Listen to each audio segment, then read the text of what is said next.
of wars, but as I said, I have to give you a trick for wars, and then we will go on into our story with regards to consolidation. We will do judiciary. We will do ICS.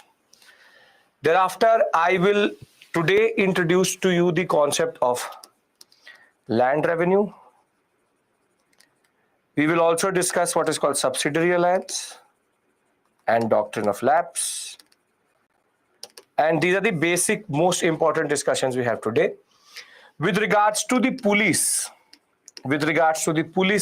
or policing in the Indian subcontinent, I will push an article by me about what we call policing in the Indian subcontinent. It has all the basic details and basic understanding with regards to what we call as policing, how did it evolve, and the basic ideas. And that would be a PDF which I will get it uploaded in the portal either today or tomorrow for sure. So simplest to simplest point is a lot of interesting topics we have to discuss today. And as I said, judiciary, ICS, land revenue, subsidiary lines, and doctrine of lapse is important. Over and above that, my own article for policing in the Indian subcontinent, which is basically covering all the aspects related to how does it evolve, the Daroga experiment, the concept of the commissioner, everything will be pushed. Policing reforms and everything, Abhishek, we have covered under that. I have covered under that. So don't worry about that. From Fraser Commission to the Police Commission under Curzon, everything is covered under that. The basic points related to everything is there. So this I will push here. And when we'll discuss what is called communications, one article on railways is again something which I've researched on, and we'll understand that. But the basic point of the matter is now finally, we are out of the period of what we call as expansion. And if you remember, what have we done till this point? We've discussed a very important progression with regards to how the British were expanding in India from first what we call as the concept of advent of Europeans and the Mughal decline. Thereafter, we went a step further. And when we went a step further, we understood the concept of the way regional powers developed. And then we see that how the British expand vis-a-vis the regional powers, So the simple point of the matter is that we are understanding the gradual progression of the Europeans from the Mughal decline, from the concept of Mughal decline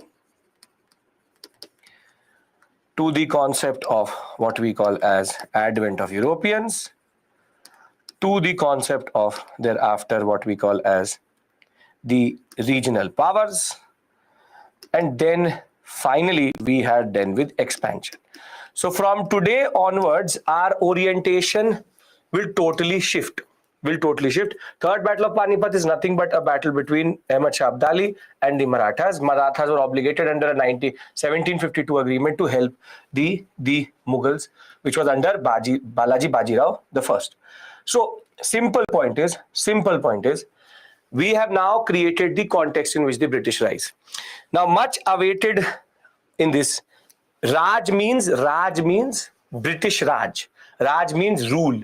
So there is what is called Company Raj, the Crown Raj, or British Raj. Raj is a Hindi word itself. Raj means to rule.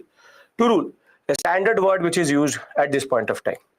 Now, before I do anything, can we discuss the trick which we were talking about for what to do with wars if they come in chronological order? Can we do that? Yes. So first point is very simply, we discussed yesterday first, second, third, first, second, third, fourth, first, second, third. We discussed all the wars, and I gave you, if you remember, what did we do? Popa, Madman Siri.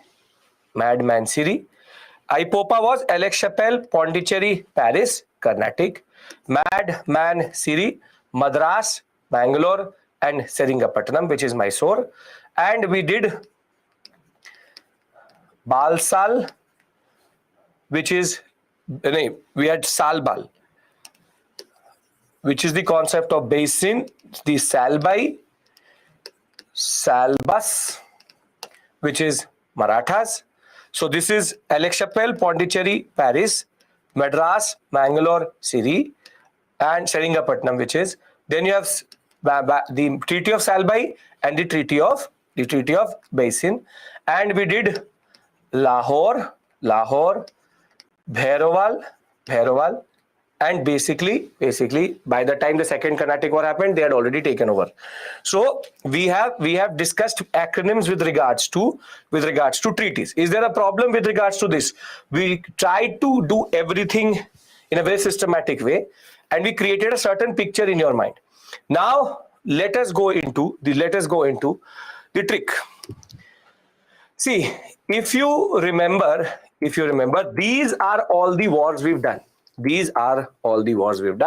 First Carnatic, Second Carnatic, Third, Battle of Buxar, Mysore, thereafter Maratha, thereafter again Sikh. Now, one thing is, do these dates matter to me or to you? Or is there anybody who can right now say, I will ratify the dates and I'm going to answer the questions via that? Either we don't have the time or we don't have the basic effort I don't want to put in, and it is literally impossible to remember it. So we'll remove this aspect itself. But what we'll do is that we'll rather learn a trick in which how we can just undercut and bypass this whole concept. And how you do it, see, very simply, Carnatic is C, C, C, first, second, third in sequence. Then you have Plassey and Buxar. This is the only one which is out. This is 1757 and this is 1764. So I'm looking at the first dates here. I'm looking at all the first dates here, and basically on basis of that, I am creating a sequence. So C, C, C, BP, where PB. This is not an issue. Now, the only anomaly in this story is this, which is Mysore, Maratha, and thereafter Mar, and then Sikh. The dates really don't matter. What really matters is, see, all wars are in sequence. First Mysore and first Maratha is the only one which is not in sync. After that, Mysore, Maratha, Sikh, Carnatic, Mysore, Maratha. The only thing which you need to know is that the first Mysore war and the first Maratha war happened together, which is one after the other. Other than that, all the battles are in sequence. If I ask you to put first and second and third, am I not telling you the sequence already? First battle, second battle, third battle. I'm technically telling you the sequence automatically, which is first Carnatic War, second Carnatic War, third Carnatic War. If I ask you to put first and third and fourth, or first, second and third in chronological order, you can put that. You can put that, right? I'm already saying first, second, third. So the problem is not there. The point is, how do you put them vis-a-vis each other? How do you put them vis-a-vis each other? My point is, all wars are in sequence if you just understand one thing. Carnatic happens first, then Bengal happens, then Mysore happens, then Maratha, and then Sikh. Basic point of the story here is very simply CBMYMAS. For me, the only anomaly is this. Because what happens is that the first Mysore war happens, first Maratha war happens, and then again Mysore happens. So, if I ask you, for example, 1, 2, 3, 4. I'm giving you four options. For example, I say first Carnatic War Then I say Second Mysore War, and I say First Sikh War, and I say First Maratha War. Now, what would be the sequence of all of these three chronologically? You tell me. You tell me. I'm giving you time. Just figure it out. Use the basic concept CBMYMAS, and you will automatically come to the concept, which is all of you already answering. I want everybody to write it. One will be there because Carnatic happens first. Then we are looking for either Bengal or for Mysore. If there's no Mysore, then there's Maratha. So 4. Then we'll go to Mysore, and then we'll go to Sikh. Did you need any date in understanding this? You tell me. Did you need even one date to put it in chronology? You tell me. So then why obsess with numbers? And I can guarantee to you, you learn the years, you will get confused here. You will get confused here. The basic point of the matter is, let's do another one. Can we do another one? I told you I'll give you a trick. Can we do another one? We can? Great. Okay. Now let's do another set. 1, 2, 3, 4. Right. Now I'll make it a little bit harder. Third Carnatic War, Battle of Buxar. Battle of Buxar. Thereafter, First Mysore War, Second Mysore War, Third Maratha War, First Maratha War. Come on. Come on, come on. Let's do it. If in the process of giving you the options, you will already start to answer. You try to put them in chronological order. You try to put them in chronological order. Now this, if you understand the trick, it is one of the easiest of all.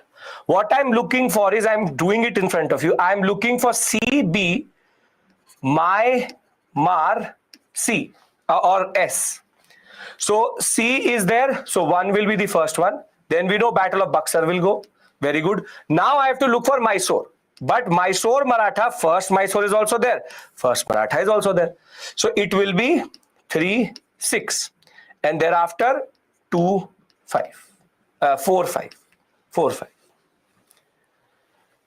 Now I can make the whole list, and you have the capability of actually putting it in the chronological order. Now, tell me, does this actually be much better, or is this smarter than what you are going to do? The basic point is, Carnatic, and the simplest is this anomaly. If you remember that first is Mysore and then is Maratha, first is Mysore and then is Maratha, then you know that first. So what is the sequence? See, you look it like this also. I'll again give you a question, don't worry. 1, 2, 3, Carnatic, Bengal, 1, 2, 1, 2, 3. See, if you want to complicate it, that's a separate issue altogether. But you see, it is 1, 2, 3, 1, 2, 1, 1, 2, 3, 4, 2, 3, 1, 2. I'll see, this is all Carnatic, this is all Bengal, this is Mysore, this is Maratha. Then it is Mysore, Maratha and Sikh. Satyajit, I'll do it again with you. Don't worry. I'll do it again with you. If you are obsessed with numbers, this is the way. But I'll again give you an example. I'll give you another example. Let's do it.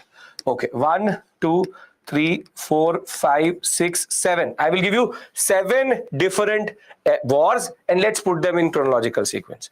You take your time. You take your time. Okay. Second Sikh War, Battle of Plassey. Third Mysore War. Second Maratha War. First Carnatic War. You have fourth Mysore War and third Maratha War. Now, come on. Take your time. Take your time. I want everybody to write it down. I'm giving you time to do it. I'm giving you time to do it. I'll put a timer with no question. I'm giving you, there's no question here. Just, I'm giving you 30 seconds. Figure it out. There's no answer. We'll do it after. I'll tell you after the 30 seconds. Come on. Everybody has to do it in 30 seconds. Not more than that. Nothing here. Nothing here. The timer is in front of you. Come on.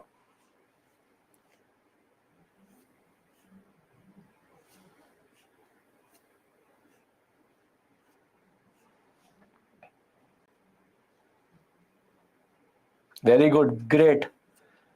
Great. And you all were scared of this area. And now you are literally telling me the sequence itself.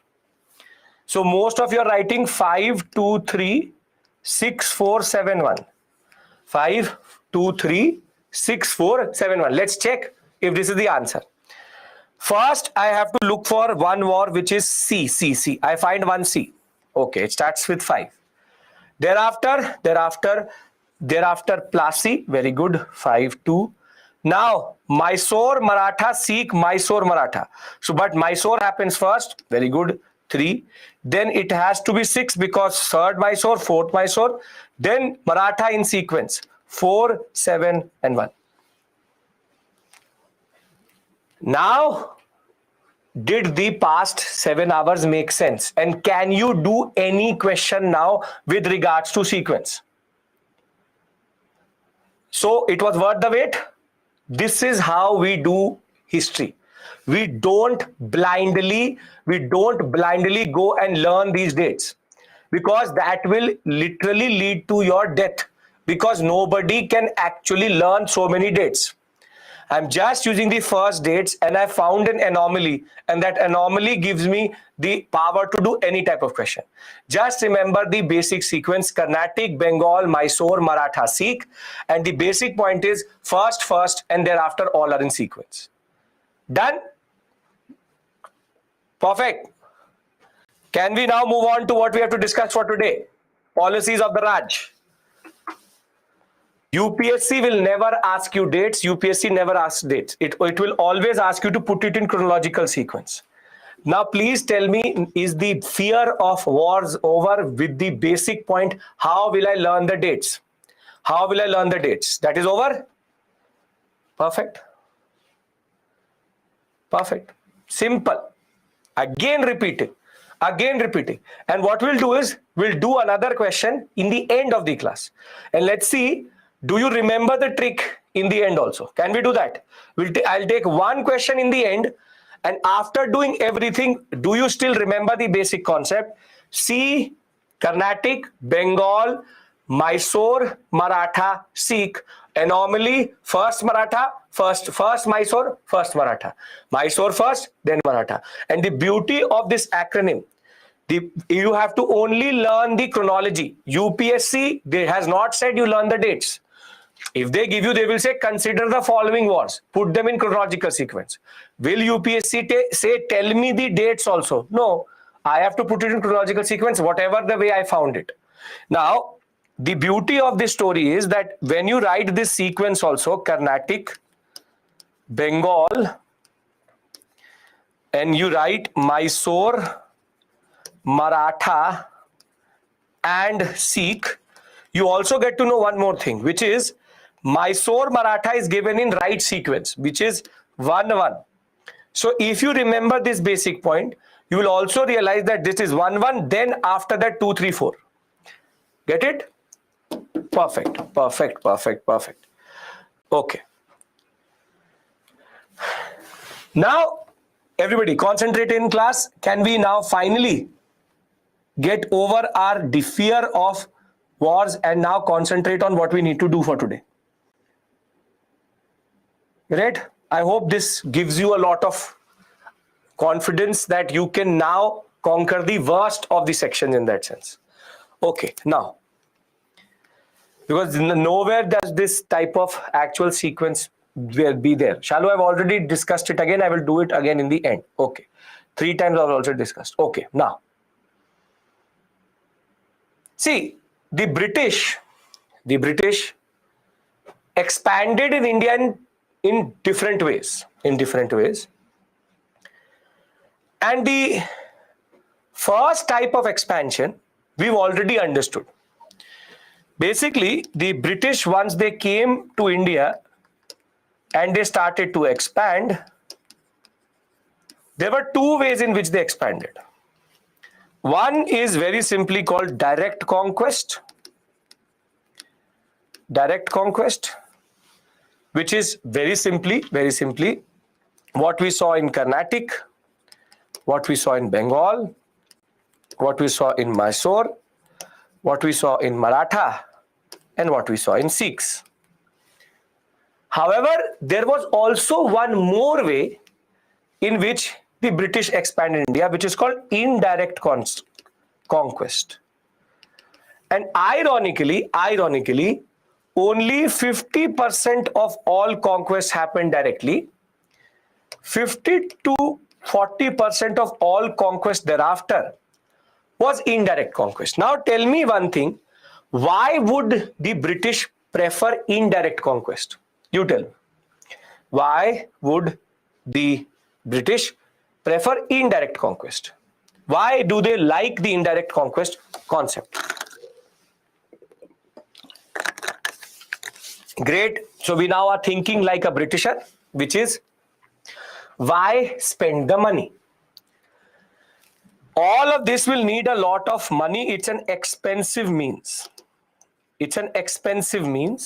Money, power, people, everything will be used. Why not just be the termite and eat up the state from within? Now, in order to understand indirect conquest, I need to just give you a very simple sequence of men. In the last class, when we'll do module number 21, I will give you the list of governor generals, I'll give you the list of viceroys, constitutional history as it is, I will do with you.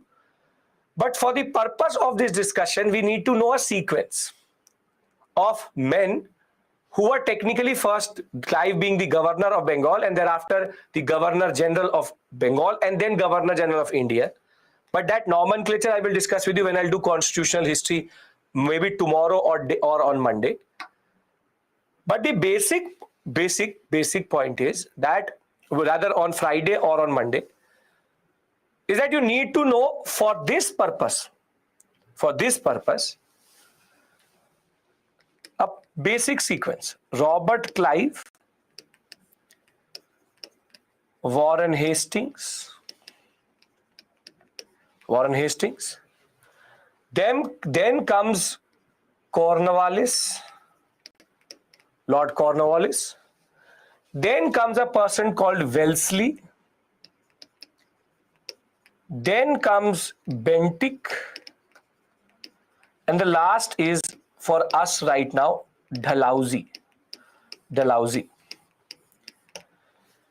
These men are basically the men who ruled India.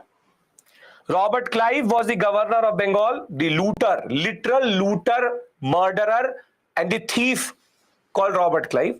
No other word for him. Literal thief. Then Warren Hastings, Cornwallis, and Wellesley are technically what are called governor generals of Bengal. And in between, their status will change to Governor General of India, which I will discuss with you. That is through Charter Acts. That's a separate issue altogether. Bentinck, a very important personality who is known for the abolition of sati. and Dalhousie, after which a whole hill station is named. All of these are the British officers who are in the backstory. When I was discussing all these wars with you, these are the men who are involved in the story. Now you will ask me, sir, how do I remember their names? Is this an irrelevant question? The relevant question is, how do I remember their names? There is no goodness in Britishers. Who is good? No one. They are different levels of evil. We will discuss that. The only good one is Ripon, and we'll discuss that later. You can do two things. First, you make something like this, CHCWBD. But technically, it doesn't give you any context. Rather, you listen to a story to me.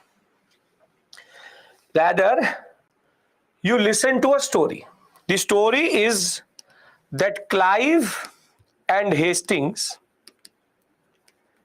had a Cornwallis at the Wellesley Club where they wanted to take Bentinck to Dalhousie.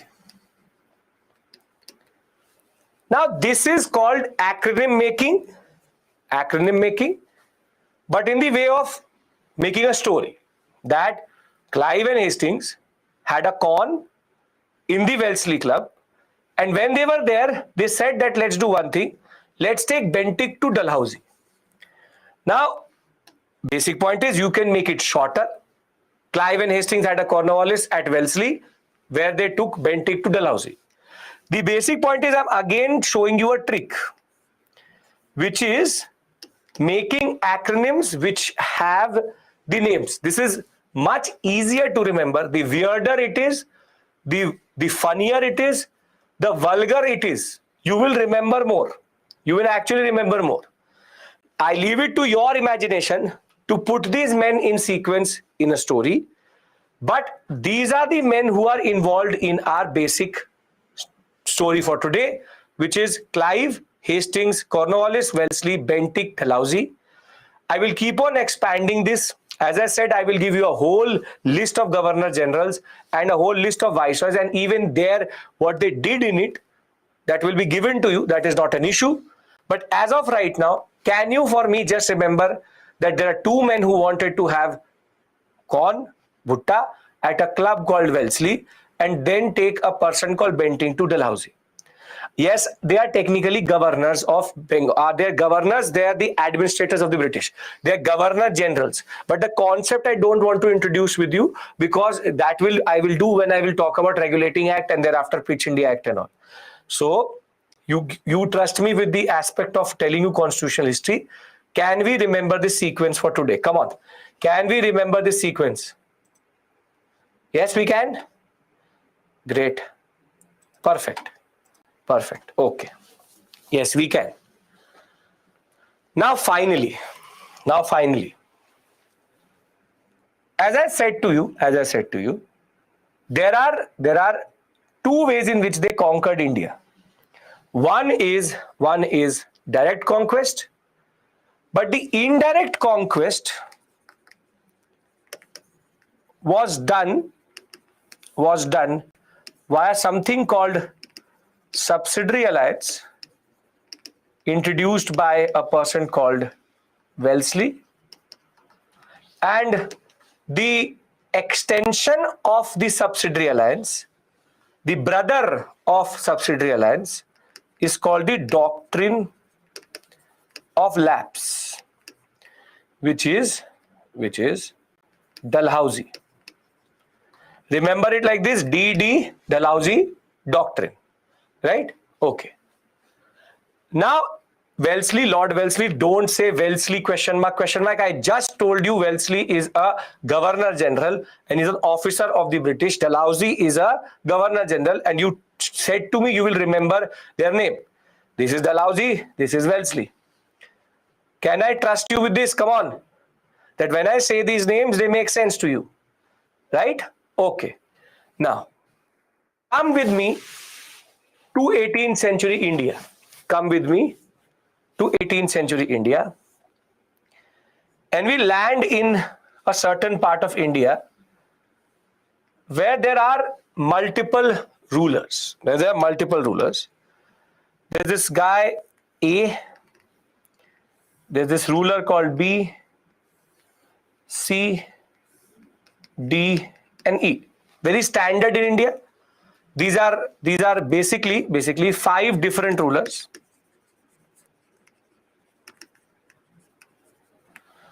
And what is common to them is I'm teaching you subsidiary lines. Listen to me. What is common to them? They have what are called boundary disputes. Boundary disputes. And there is what we call as constant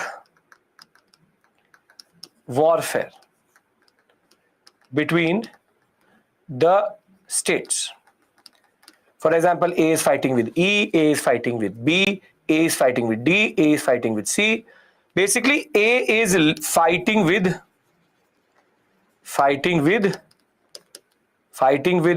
B, C, D, and E for territory. For territory, that is called a boundary dispute. For territory, the setting is clear. The setting is clear. Yes? Come on. The setting is clear. Very good. Now A was watching TV.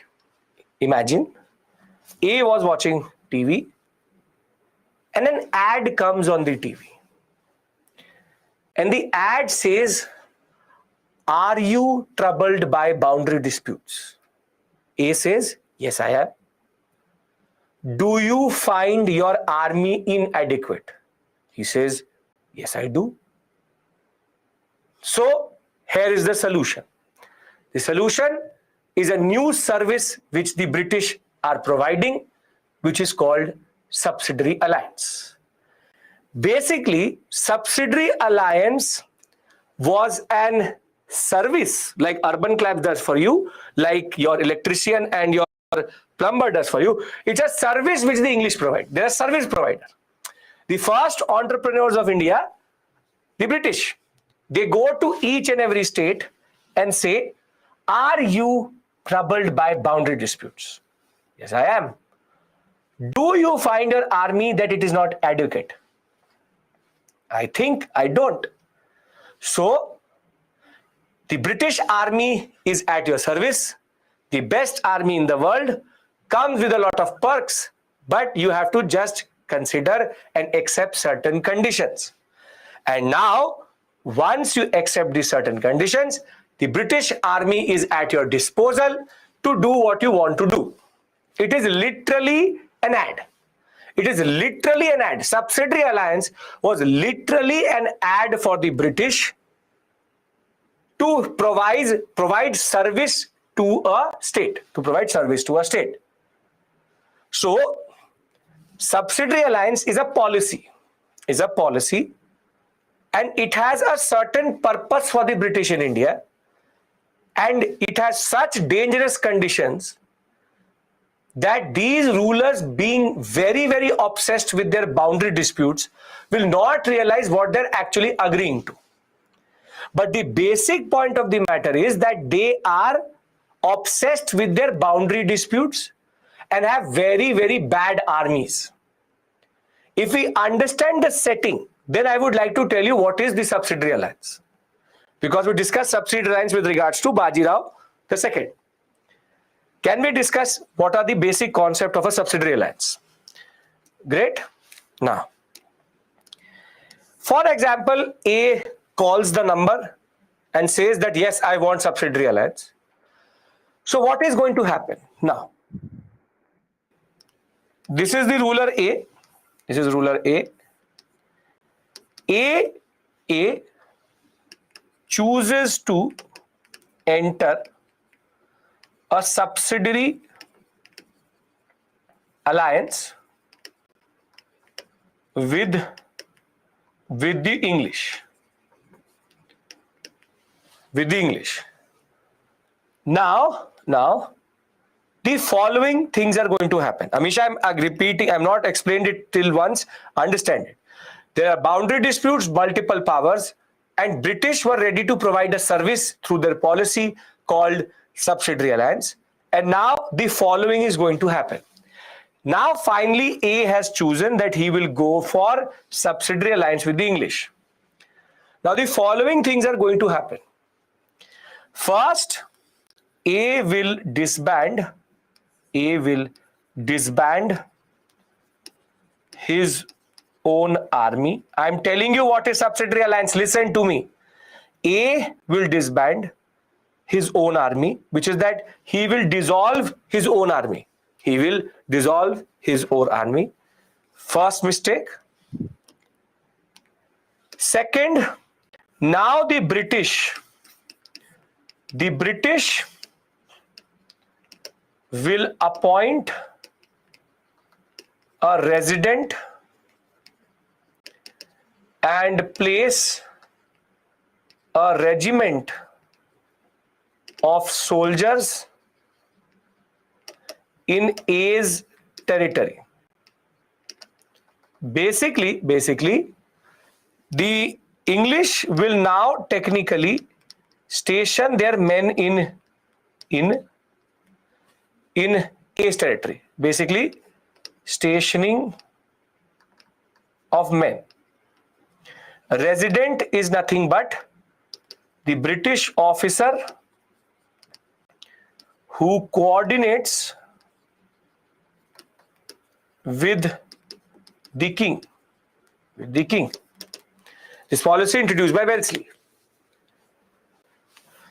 Now, the condition for the second is the king only has to maintain the army for his use via his own money.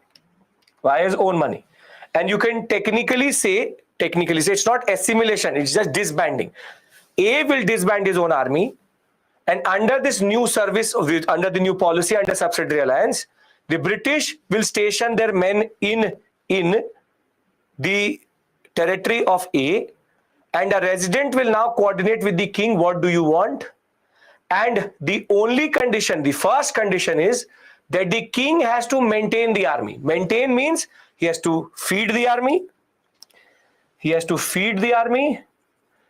clothe the army, and he has to give them shelter. Basically, literally maintain the army. Salaries and everything also, you write salaries also, very good. Salaries, feed, and clothing and shelter, everything paid by the king. But in return for this, all other European powers, these are the conditions, all other European powers should be removed from A's territory. British will control the foreign policy, but the most dangerous clause of all, ammunition, water, food, salary, shelter, where they want to go, excursion, picnic, everything king. The basic point is you have to maintain the army. A resident is the person who is technically coordinating with the army and the king. Resident, British resident. But the most dangerous, and all of these men are English. The most dangerous clause of all was, if you are not able to pay for the army, we will, which is the British will annex your territory as penalty. as penalty. As penalty. Now listen to me, how this is technically proper slow poison or proper poison. There are three things which has happened. Firstly, A disbands the army. So A does not have his own army now. Second, he now has to maintain a whole army of Englishmen in India, and this army is available to the king. This army will be available for battle, but you need to maintain it. But in return to this, all European powers should be removed. British will control foreign policy. Who do we fight with? But the biggest is, for example, you default 1 year, they will take this much of your territory. Then you default another year, they will take this much of your territory. Literally, they will take territory for penalty of not maintaining. Now, there are two major implications, and you tell me, would you ever take this deal? You tell me, would you ever take this deal? Never? Never? I'll give you a modern example of it and it should be totally clear. But Baji Rao II agreed to this, and close to 11 to 12 states in India agreed to this. The advantage to the British is twofold. Firstly, they are eating up the territory as form of penalty. But can you tell me the biggest and the most important implication of subsidiary alliance? You tell me, which is the biggest and the most important concept of subsidiary alliance? 6 is important. Territorial penalty is important. But yes, Akshay, great, perfect. Which is, Britain can maintain an army at no cost. Because technically, maintaining the army is the costly affair. Simply, now what is going to happen is everybody is going to go into a subsidiary alliance. There are 5,000 British men here. There are 10,000 British men here. There are 3,000 British men here. There are 4,000 British men here. And there are 10,000 British men here. But the irony of the story is, tell me, do the British pay for any of these men if all of them go into subsidiary alliance? No. So the basic point was, the British was able to maintain an army for zero. And the story, if you actually understand it, we the Indians literally paid for our own colonization. We paid for our own colonization. This is the implication. Who gave the capability to the British to maintain an army 5 times more than what they could afford? Who gave them this power? Who gave them power? The regional kingdoms. The Indian subcontinent was so disunited that we were so blind to things. We were not ready to understand what is actually happening. Just for 2 kilometers of land, these people were selling off India and literally paying for their own invasion, paying for their own conquest.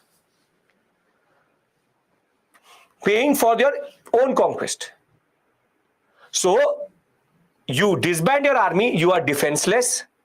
You have to maintain the army. It's a very costly affair. Guns, ammunition cost very, very much. The British literally controlled foreign policy. And I'll tell you what, the British were so smart that what is going to happen is that if everybody is going to go into subsidiary alliance, the British will not let them fight only.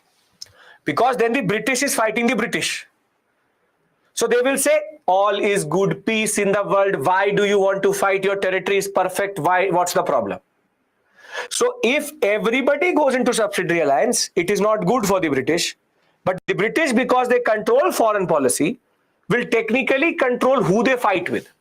They will mostly fight with a country which is with a area which is non-subsidiary alliance. Is this making sense? Are you understanding the gravity and implication of what is happening here? I'll give you a very simple example for this. I'll give you a very modern, simple example for this. For a very modern, simple example. Simple example.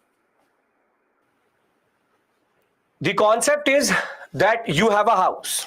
Listen to me. It's just an example to just put everything into paper. You own a house. However, you are competing with your neighbor for whose house looks more cleaner, better, and is more decorated. So you bring 4 men and their job is to maintain the house. Your salary is 10,000 rupees. And the combined salary of these men is 8,000 rupees. Now 1 month you will pay, but the 4 men say no issue. If you can't pay us in money, what you do is you give us a part of your house and we will call it our own, and simply we will not take money from you. If you want to maintain us, if you are not able to pay our salary, we'll take a part of your house. So basically 1 month you will be able to pay, 2nd month you will be able to pay, 1 month for sure you will default because there's a very small gap between the concept, and one day will come when these 4 men will actually own the house and you will be out of your own house. This is literally the subsidiary alliance. If you understand this basic concept, imagine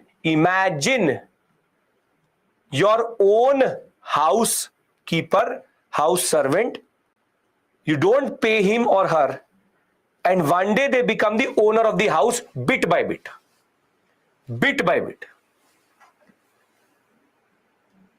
This is called dangerous politics and myopic vision.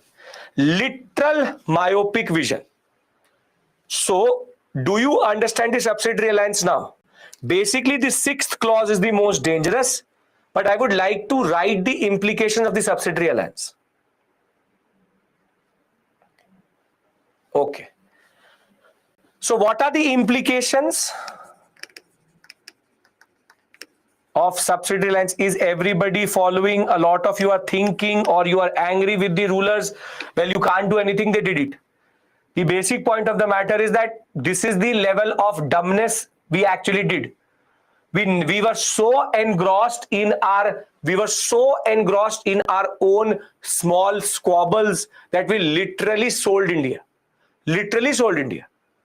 And this is why I say that the British did not do anything. They just sat there and we gave them India bit by bit. Bit by bit we gave them India. Now, implications of subsidiary alliance. First, and the most important, British can maintain an army which is not paid by the East India Company. Therefore, the number of contingents and regiments increased exponentially as local rulers were maintaining these regiments. Paramount power concept, I'll come to that. That's a word that British are the best. Paramount power, paramount power. That is the basic point. That British, I will only accept the British, no one else. Now, second, they will indirectly or directly control internal and external politics as they control the foreign policy. The foreign policy. One regiment is a number of men. One regiment. The Assam Rifles, something like that. Third, the subsidiary alliance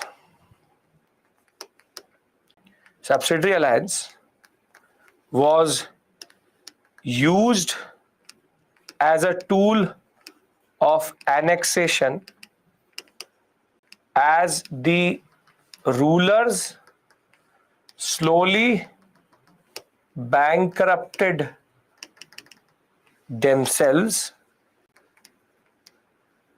and the areas were annexed under the penalty clause. The penalty clause. Basically, the British can have big army and annex without fighting.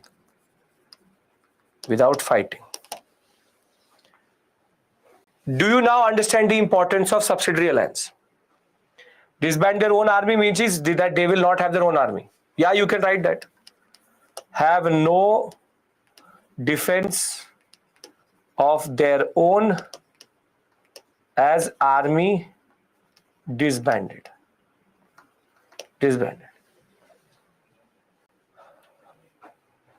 Simil, that's a separate issue altogether. There were other clauses also, but that is technically under doctrine of lapse. That's an extension of this. You can call the Chinese debt imperialism and US debt imperialism same way. China has literally, that is called debt imperialism. This is much different. Simple point is, if these things are making sense, I'll read it out of the PPT. China, Pakistan nowadays, that's the basic point.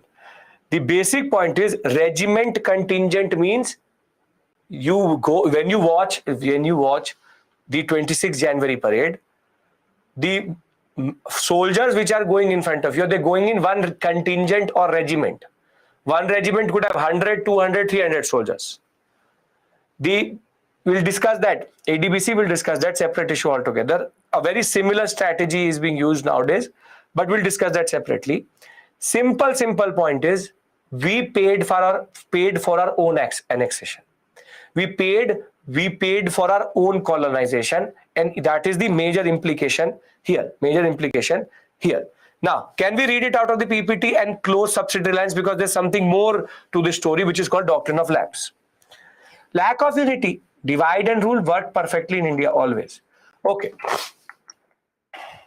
Lord Wellesley, the Governor General between 1798-1805, built an empire in India based on this alliance. Under this alliance, the British made the ruler accept the British forces in his territory and agreed to pay for their maintenance. So the Indian ruler now goes into an understanding, army has been stationed. The ruler will now accept a resident in his court. Basically, a Britisher will sit in his court and dictate things. The Indian ruler would not enter into any further alliance with any other partner or any other country or any other European power without the permission of the British. So they are now controlling internal politics.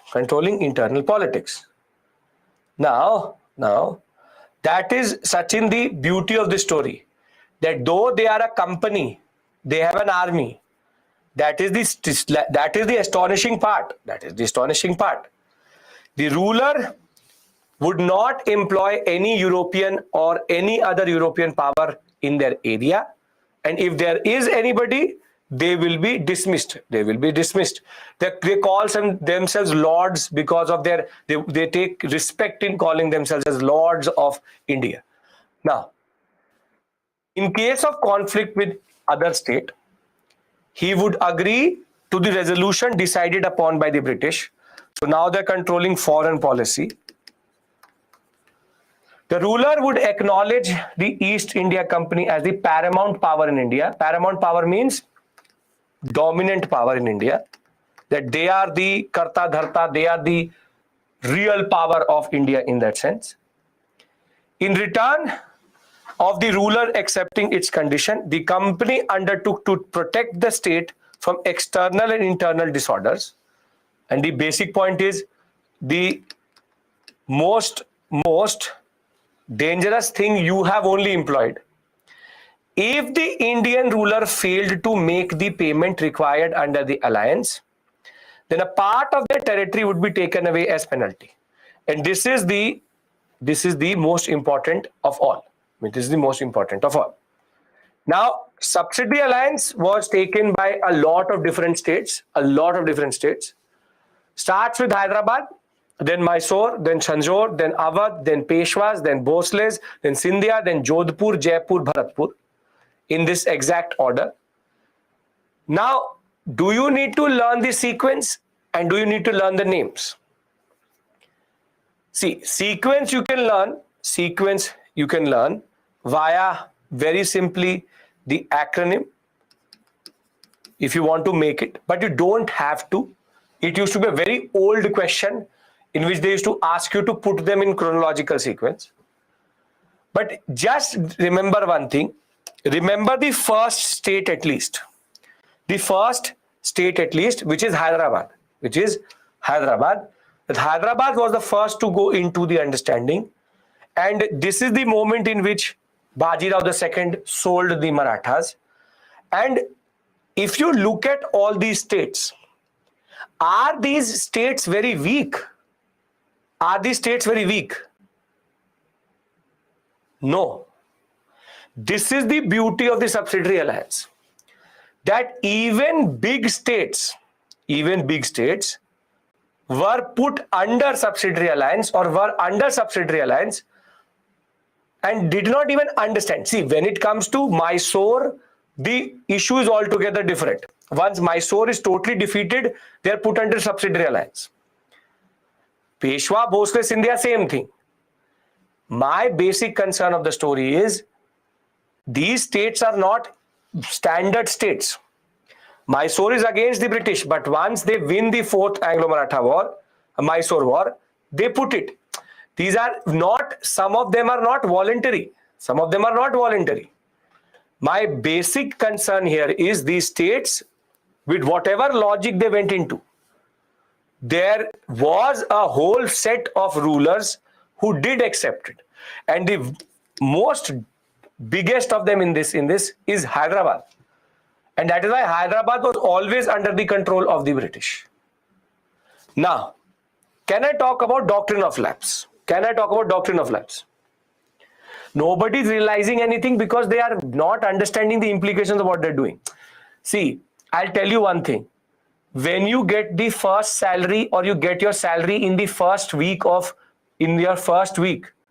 you think you can buy anything and everything.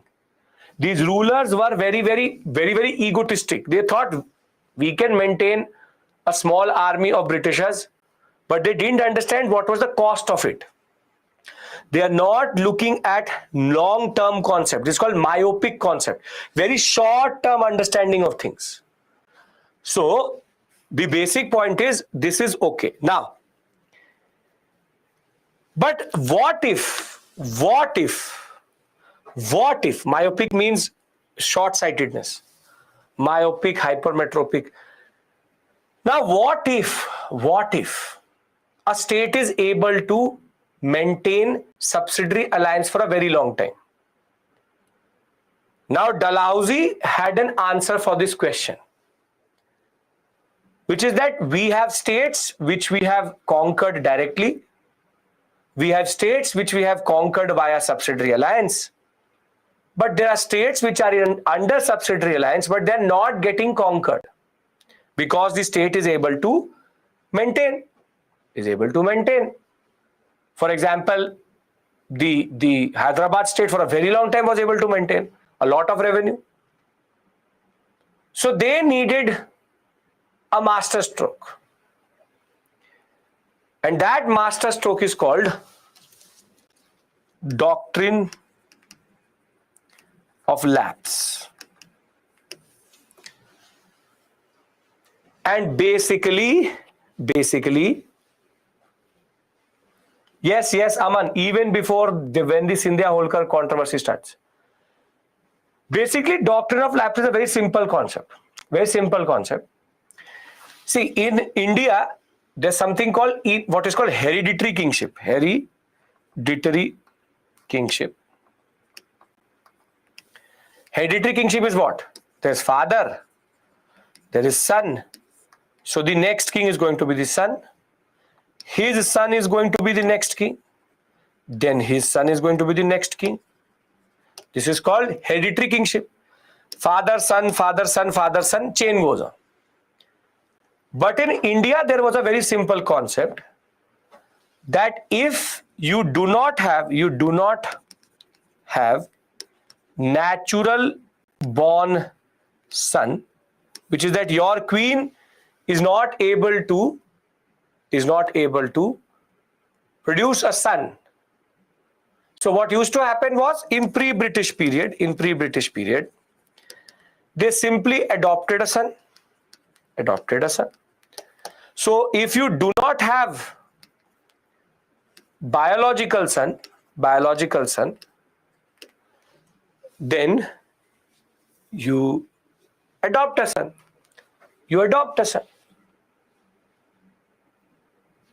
Now see, you are giving me probabilities. They have so many queens, how no son? They have 50 plus children, how no son? Now that is this is how genetics works. That is not my problem. The basic point is they are not able to produce a son. That is their problem. I'm not responsible for it. You are not responsible for it. No one cares. Yes, they have multiple queens. They have multiple, not able to. Genetics does not work. It is always the man's genes which matter. XY, XX, that is not the point. The basic point of the matter is, does it really matter that they had so many queens and so many sons and daughters and they did not able to? Doesn't matter. They were not able to produce a biological son. So now the adopted son was accepted as the king. However, now the British said, and now you listen to their line. I read somewhere in Hindu scriptures, in the Vedas and the Upanishads, it is written that only the natural born son should be the biological son should be the king. The logic which they gave was actually based on Indian customs. Though there is no Indian custom, our rulers had no idea what was written in Vedas, Upanishads and Dharma Shastras and Manu and this and that.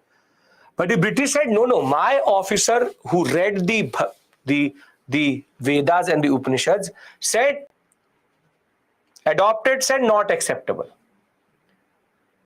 So under doctrine of lapse, the British will annex a territory, be it under subsidiary alliance or under British protection, if ruler does not have natural biological son.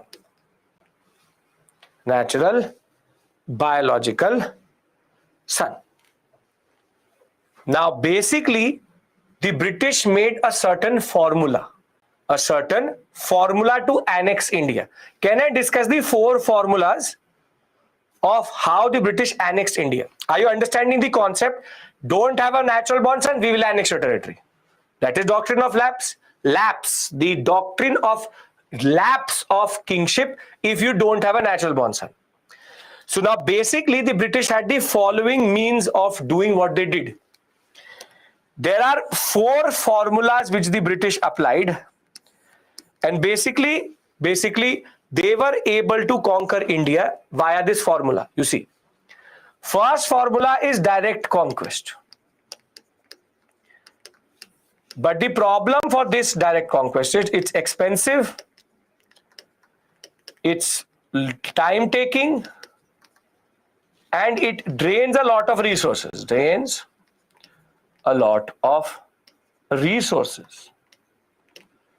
Now, the second formula they found was that you go into subsidiary alliance, then bankrupt the king, and then annex the territory. Annex the territory. So either way they are getting conquest, but the process is a little bit different. Now, what if this doesn't work? Then subsidiary alliance, ruler is able to maintain. So then master stroke. Use doctrine of lapse and then annex. Basically, doctrine of lapse can be applied with subsidiary alliance or without subsidiary alliance, which is a territory is under British domination or protection, but not under subsidiary alliance. There again they could apply doctrine of lapse and annex. Basically, be it either way, they will annex. So the British used this following formula. Either go for direct conquest, taken. Either go into subsidiary alliance, bankrupt them, annex the territory. Subsidiary alliance working, okay. Apply doctrine of lapse, take it. And if the person is not under subsidiary alliance, you start to dominate via what we call as military power, then apply doctrine of lapse and then get annexed. So for example, the Carnatic state went into British influence, but doctrine of lapse was applied. The basic point of the matter is our rulers did not understand what was happening. Why are the rulers applying or letting them apply? You tell me one thing. See, the rarest of rarest is this one. This is the rare one. Mostly 1, 2, 3, 1. You tell me that, okay, I will not let you apply doctrine of lapse. What will you do now?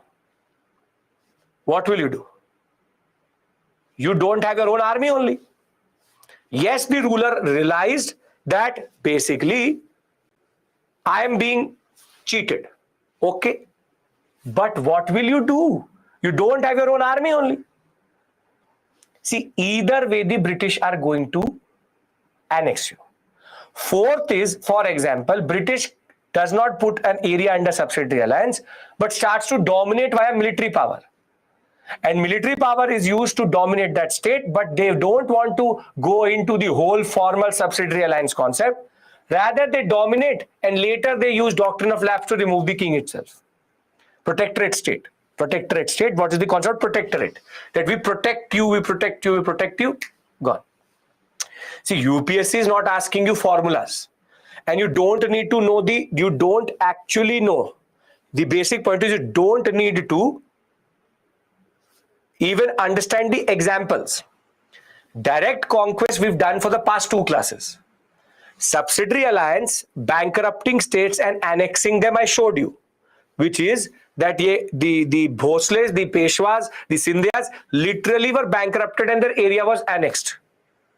But there's also one basic point which will be discussed in 1857. For example, Jhansi.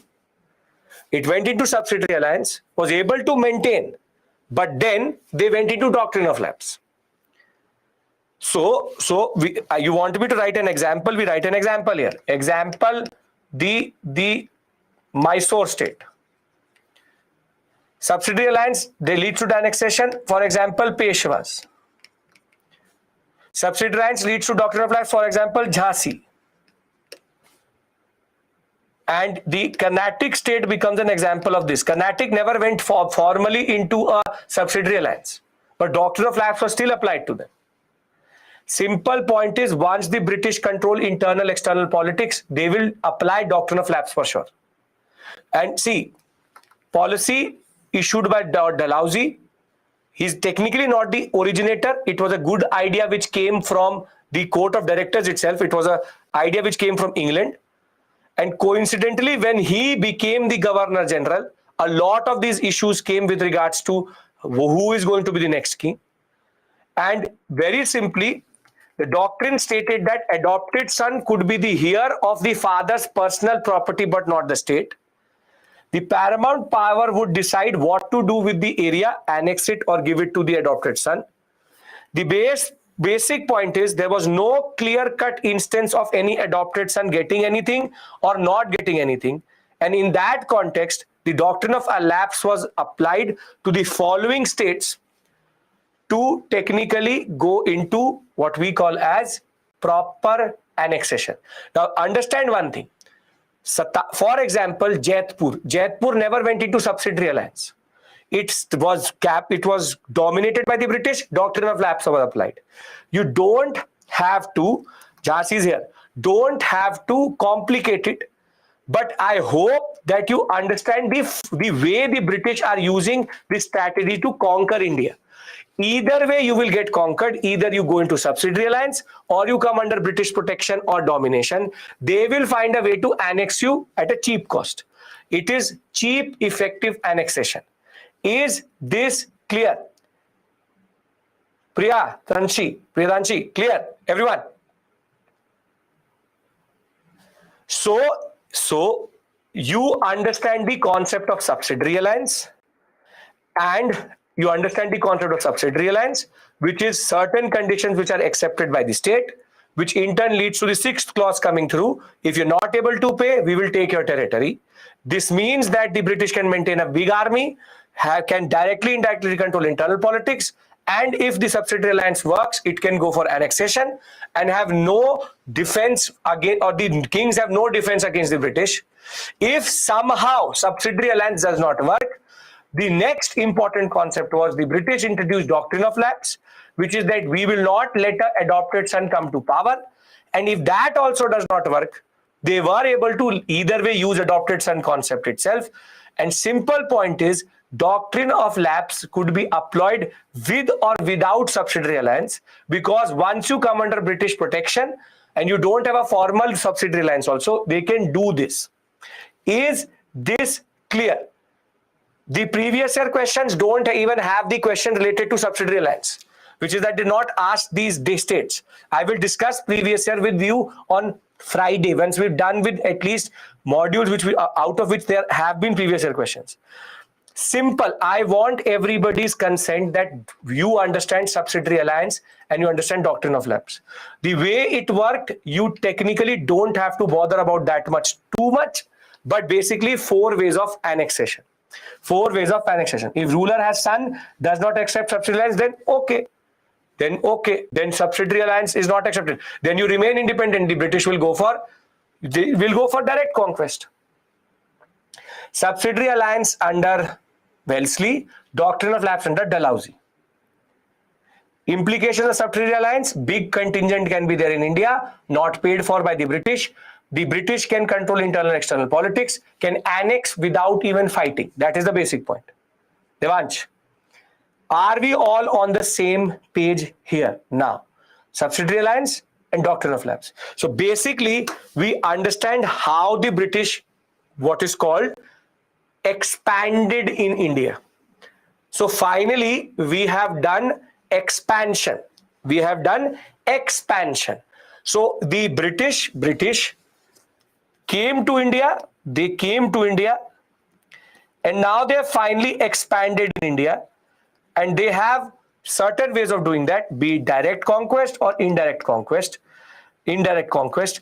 I'll just revise everything with you what we've done till this point.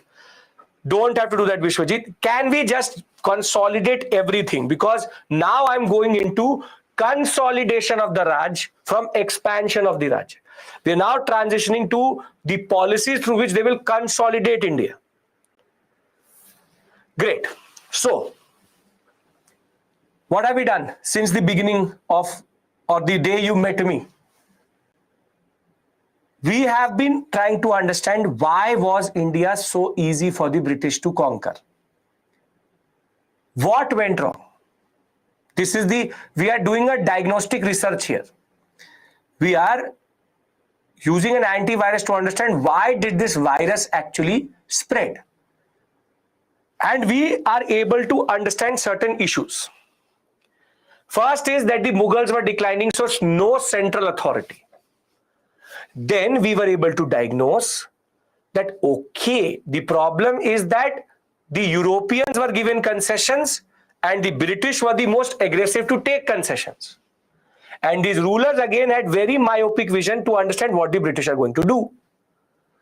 Then, once all of this made sense to the British, the central power called Mughal India got disintegrated into regional dynasties. And now these became very easy target for the British. The British will go for direct conquest in Carnatic because of the French connection, in the Bengal sector because of conspiracy Jagat Seth and Nomichan, in Mysore sector because of the French connection of Hyder Ali and Tipu Sultan, in Maratha because of Raghunath Rao and Bajirao II, and then Sikh because of the way they wanted to consolidate India. But that was not the only way. There was one more method, and the other method was cheaper, easier, and much, much more common. Go for subsidiary alliance, which is let the ruler choose his own death by going into an understanding. You have a lucrative concept that you can have 1 lakh men in India, but still you pay for 10,000 of them. And once the subsidiary alliance clauses come through, penalty after penalty area is annexed. If that did not work, then the master stroke, the insurance was doctrine of lapse, which is that somehow they will not produce a naturally biological son, and basically nobody controls that. And we will use this pretext to annex India. With this, we understand two things. India was disunited. Our rulers were more or less too myopic, too short-sighted to understand what was actually happening. We paid for our ore colonization. We literally gave the British everything in a platter. And now internal politics was something which was actually the problem. The British always got an inroad because of internal politics. So now the British has finally expanded. Can we now talk about the tools of consolidation, how they consolidate the empire, and then we'll talk about how they looted the Raj, which is what we call as the concept of land revenue settlements. Annexation means to conquer. Are we all on the same page? Now do you understand the logic of this course? Everything is connected to each other and everything has a certain set scene. What I'm telling you is basically a story called the British domination of India. And I have now finally created the scene in which India is more or less under the British. Can we now consolidate? Consolidate means is to what we call as control and now fully make it right and perfect. No lapse in under subsidiary alliance clause. Doctrine of lapse came after subsidiary alliance. So basically, there could be a concept where subsidiary alliance is applied, then doctrine of lapse is applied. But if you are not under subsidiary alliance, but you want protection from the British, a lot of cases were there, Jaipur and all, Rajput states mostly, then doctrine of lapse is directly applied. Okay. Now,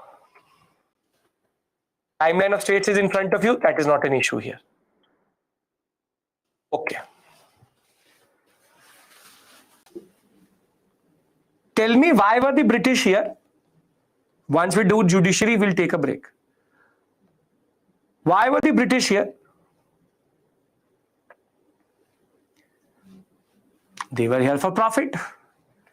The East India Company only wants one thing: profit, profit, profit, and profit. For that, trade needs to happen properly. But there's a problem. The problem is, if law and order situation is not good, then what happens to trade? What happens to trade? If law and order is really bad, trade is going to get affected.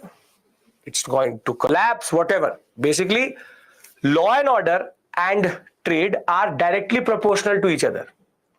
The better the law and order situation, the better the trade.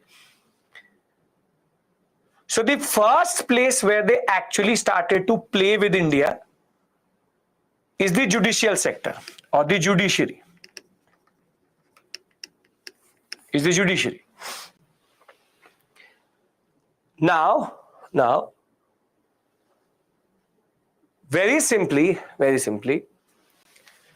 before 1765, why 1765 important? How come a private army, how does a private company have its own army? Why not? Why not? Buxar. The grant of Diwani happens in 1765. So basically, I am talking about the period when the British have now become the rulers of, or the predominant personalities in Bengal. So before 1765, if there was any civil matter, or there was any what we call as criminal matter or case,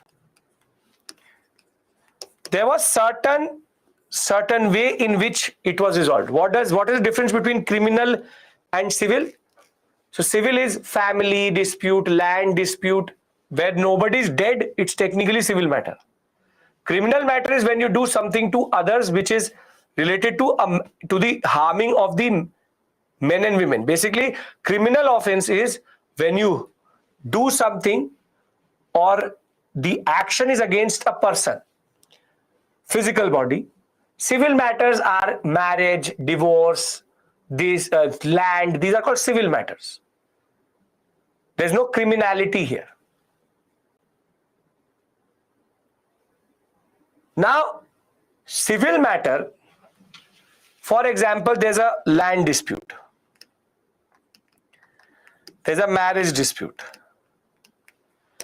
What used to happen was that the local zamindar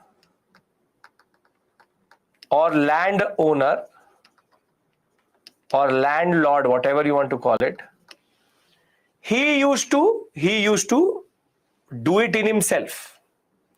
That, okay, land dispute, I am the zamindar, I am the landlord, I say that you give him land. Basically, it was resolved at the local level itself. It was resolved at the local level itself. There is no specific officer for this. The Mughals don't care about this. People resolved it within themselves. It's a regional, local issue itself. Now, if there was a criminal point, the Faujdari Adalat, as it was called,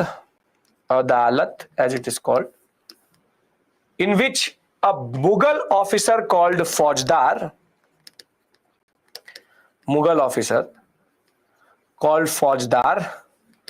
used to actually preside over it, and they used to resolve issues via this court.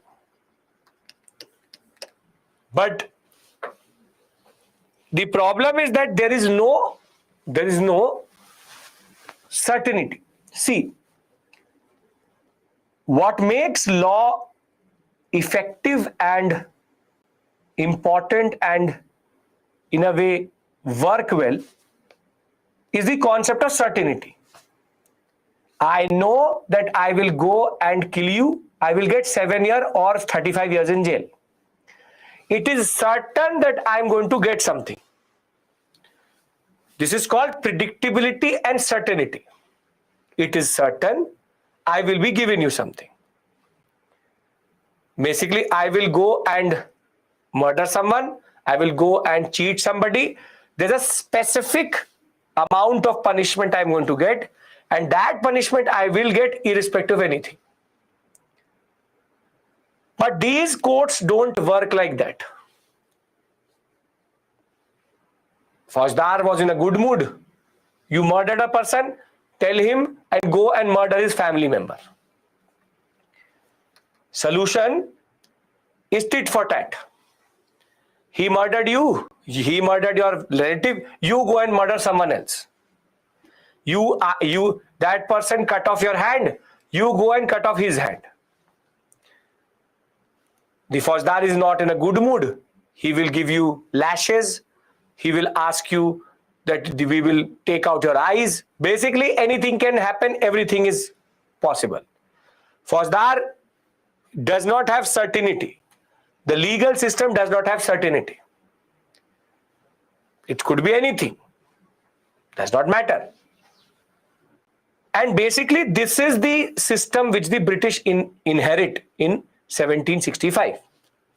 Are you getting the basic picture of pre-British justice? It's all arbitrary. It's all based on the mood, the orientation, the place where you are, what it is. It's just uncertain and not predictable. It's not predictable. Uncertain and not predictable. Now 1765 to 1772, there's a thief called Robert Clive who now rules India, who now rules Bengal. The name of this chore, this thief, is Robert Clive. Literal thief, literally looted Bengal. And Robert Clive had a very simple policy.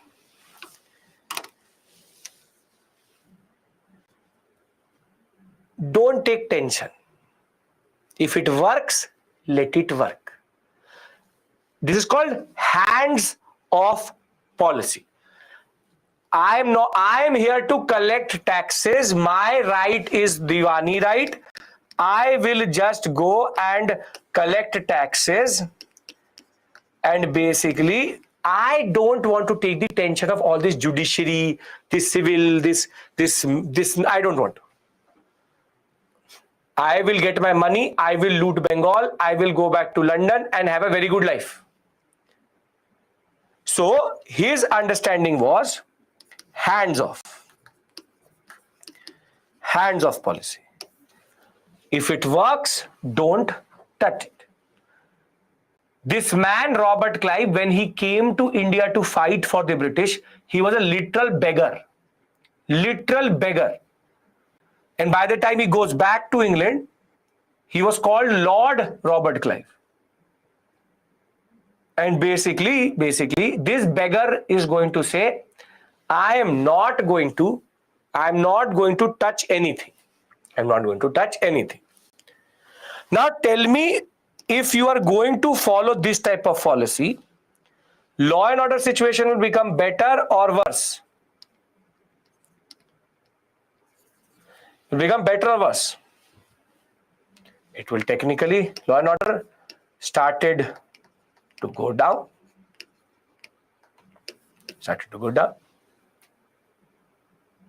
And now it started to affect the trade of the British. It started to affect the trade of British. British are taking tea from Bengal, from one province to other. Dacoits came, took the tea. A British officer was strolling in his house. Person came, stabbed him and got. Simple point is, law and order now became a problem. So Robert Clive didn't care. But it would not work. So finally in 1772, Warren Hastings is sent to India as the Governor General of India, first governor, then Governor General of not India but Bengal, and he has been given a mandate. That stabilize trade and improve law and order.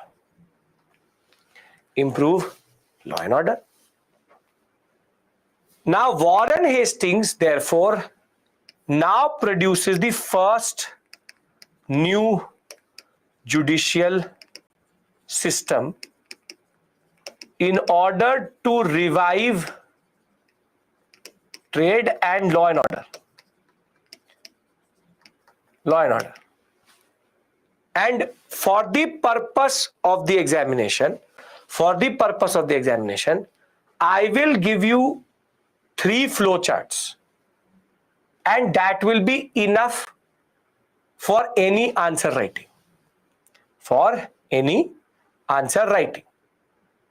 So can I discuss with you Warren Hastings judicial system? We can. I give you a break after this only. We are in a train of thought. We will not take a break right now.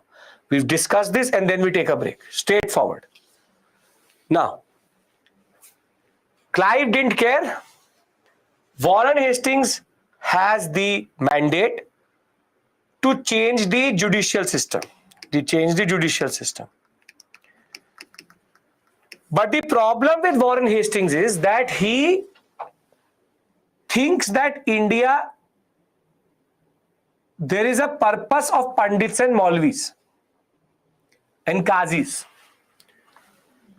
Basically, Warren Hastings did not want to change a lot of things, but he believes that the Pandits in India are Hindu lawgivers or law officers, and the Qazi was already a law officer itself.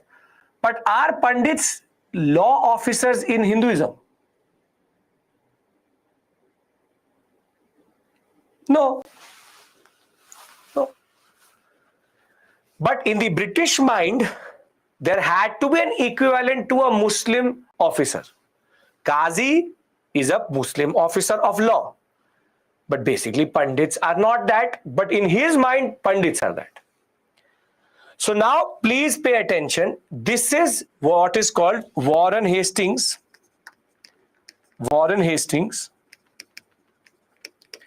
system.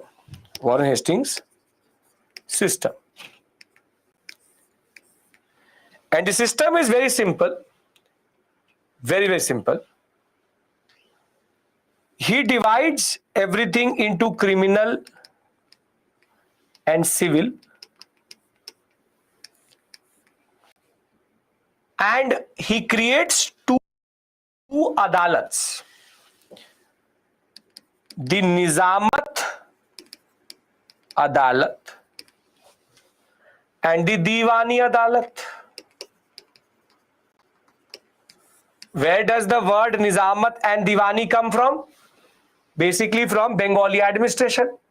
Diwani is revenue and Nizamat is basically the concept of dual rule, which is the concept of what we call as general administration. So in the Nizamat Adalat, a European officer will preside over one Pandit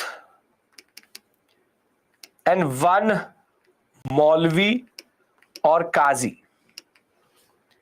And basically, if you go to this court, what you will see is that there will be a Pandit here, there will be a Maulvi here, and there will be the Lord or the judge sitting in the middle. Simple point is, if you are a Hindu, the Maulvi will not say anything. And if you are a Muslim, the Pandit will not say anything. Basically, the European officer takes decisions after consulting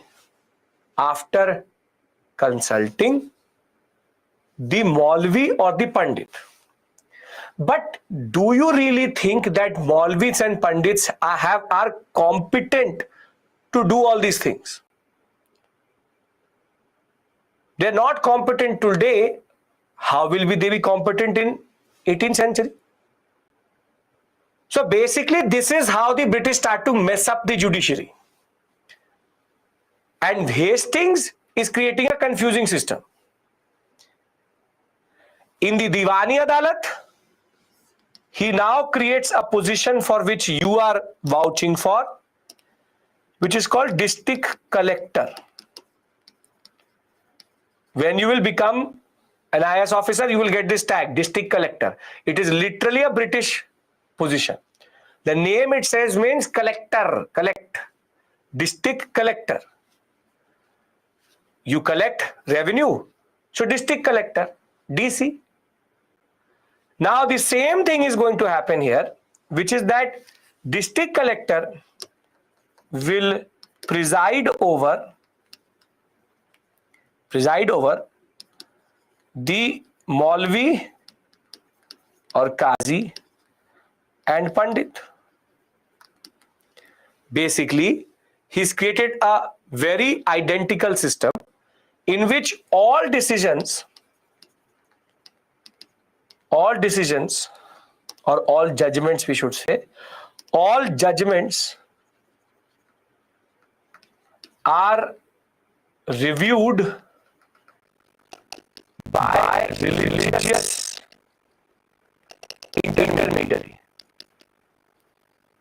But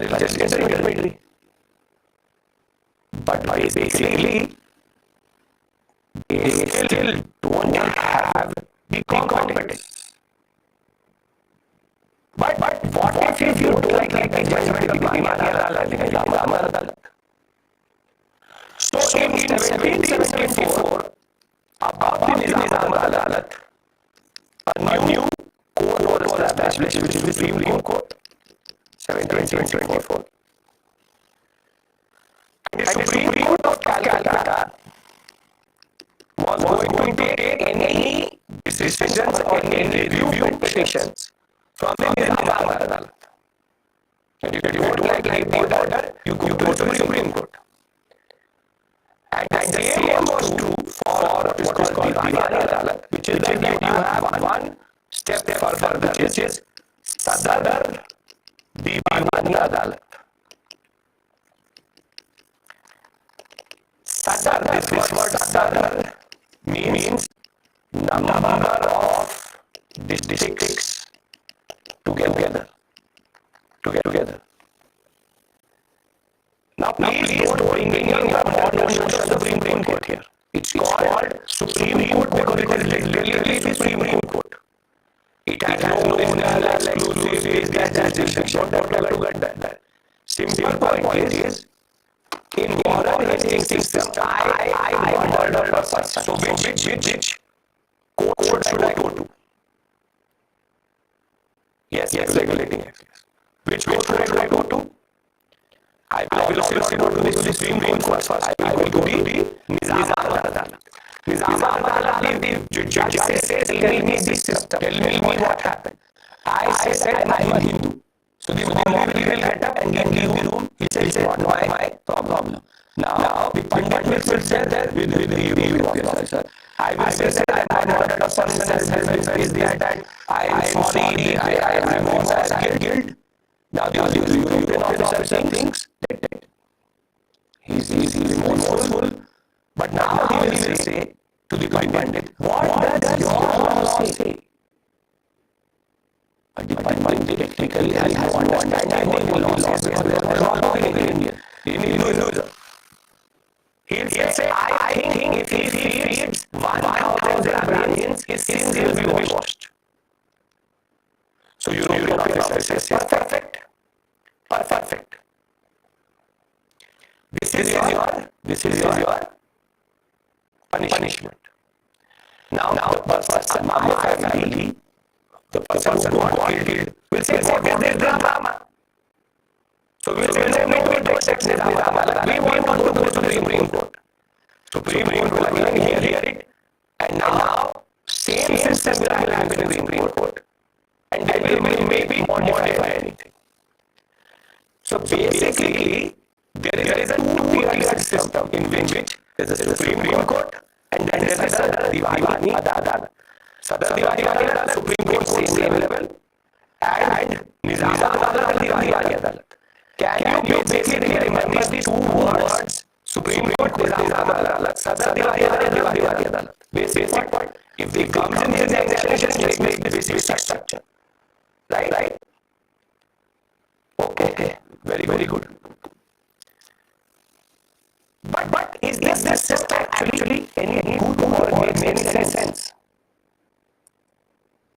It makes literally no sense. And this will be realized by the successor of what we call as no suicide. Never. Who is what is called Lord Cornwallis.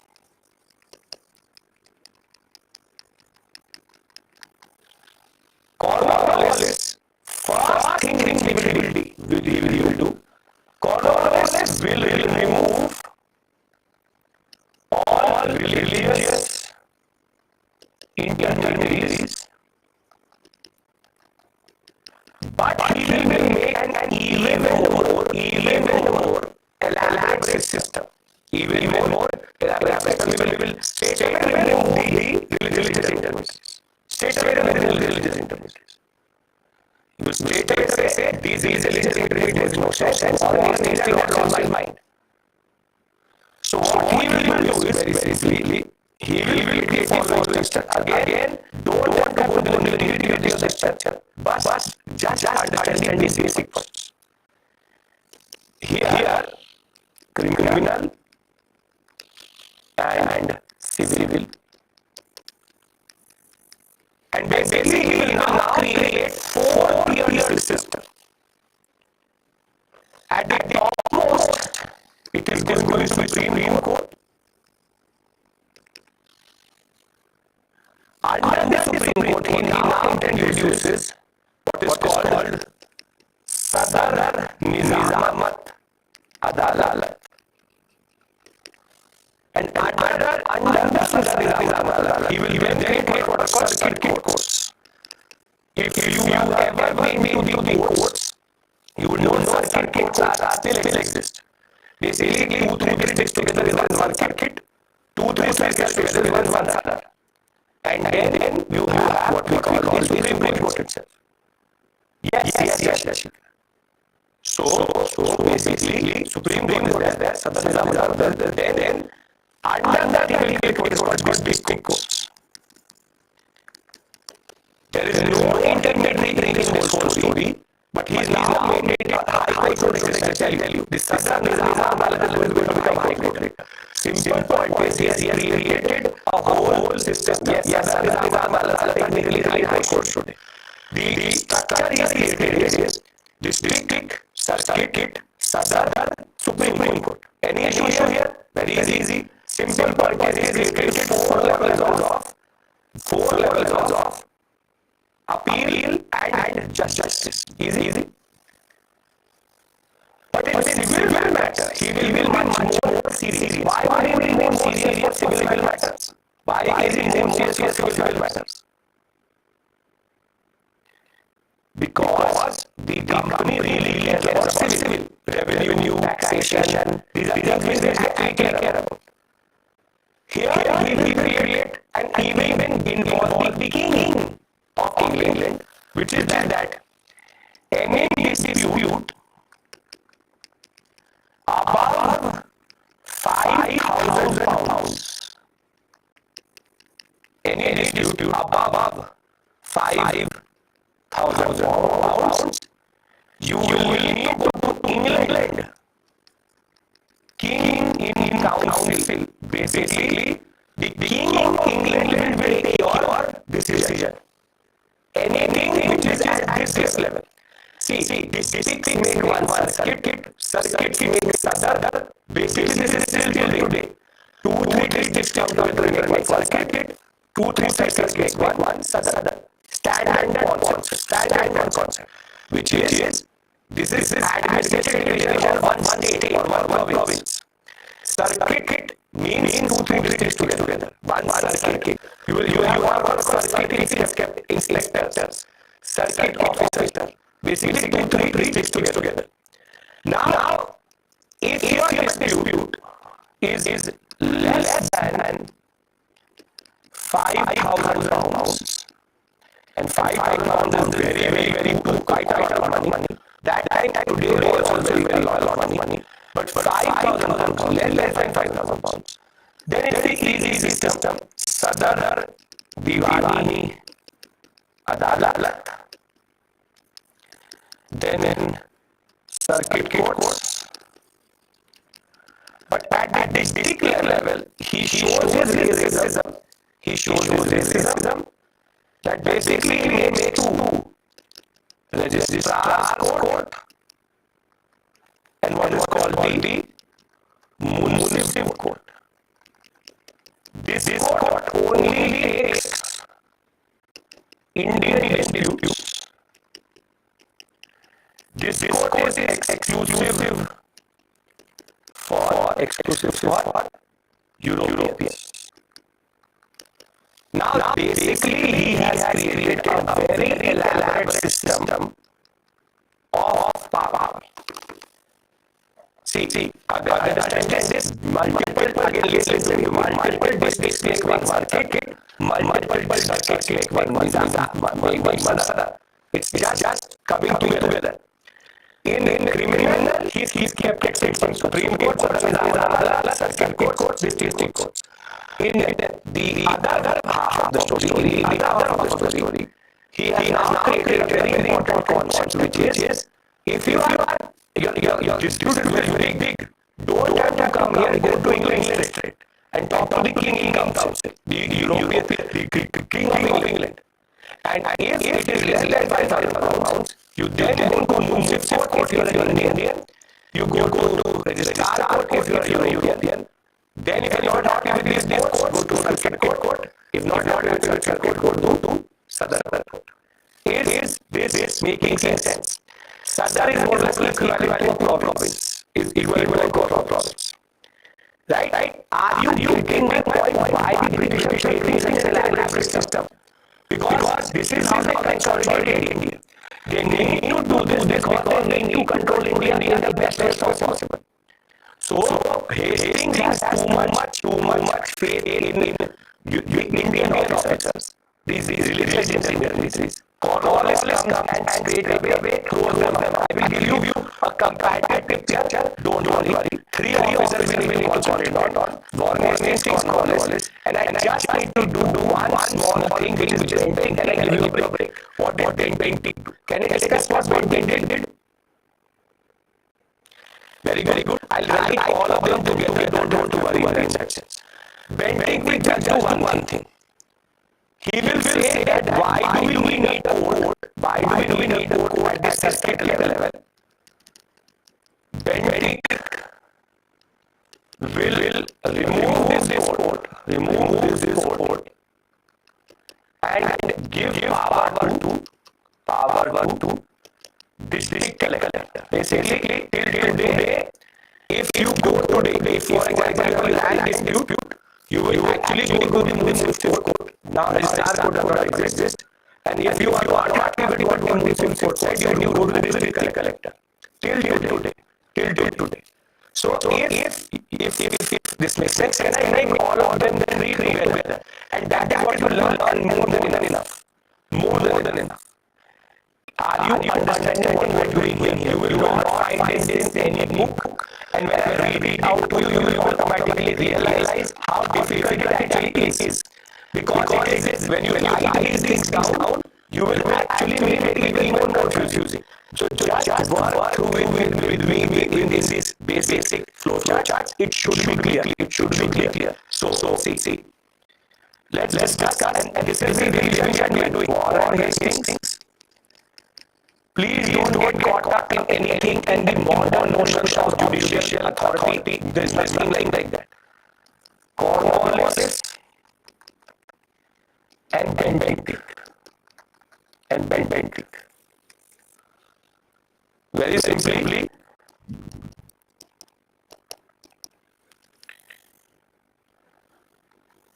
this is the most important slide. Please pay attention. Anybody who has lost track or lost your basic concentration somewhere. See. Criminal, civil. What is the concept? Supreme Court, Nizamat, Adalat. Sadar literally means basically province or state. Look at it at high court level if you want to put it in that sense. Sadar, Diwani, Adalat, then Diwani, Adalat. And let's not complicate it, but here there is a European officer, there is a district collector. Both are presided religious intermediaries are involved. Anyone has an issue here or in these things? No. Perfect. Cornwallis just makes it very elaborate. First thing is removes religious intermediaries. And now he creates a whole system, whole network. Criminal, he keeps it very simple, very simple, which is we have a Supreme Court, then we have Sadar, Nizamat, Adalat, then Circuit Courts, and then District Courts. If you are a lawyer, if you ever have, I hope you never have encountered the courts of India. This is which is still there. Imagine it today as District, Circuit, High Court, Supreme Court. Exactly same system. Exactly same system. Now, you are supposed to question, I can't see it. Now, on the civil side, he has a little bit elaborate. King in council, anything more than 5,000 pounds. Under that system, anything less than 5,000 pounds, it is a Sadar, Diwani, Adalat. Prashant, is this ringing a bell with you? Come on. I am telling you your own history. For any lawyer, come on. Circuit Court, but at the district level, he divided into registrar office. Yes. And the concept of Munsif Court. Bentinck will keep the criminal side exactly same. Well, Prashant, I'm glad your own history.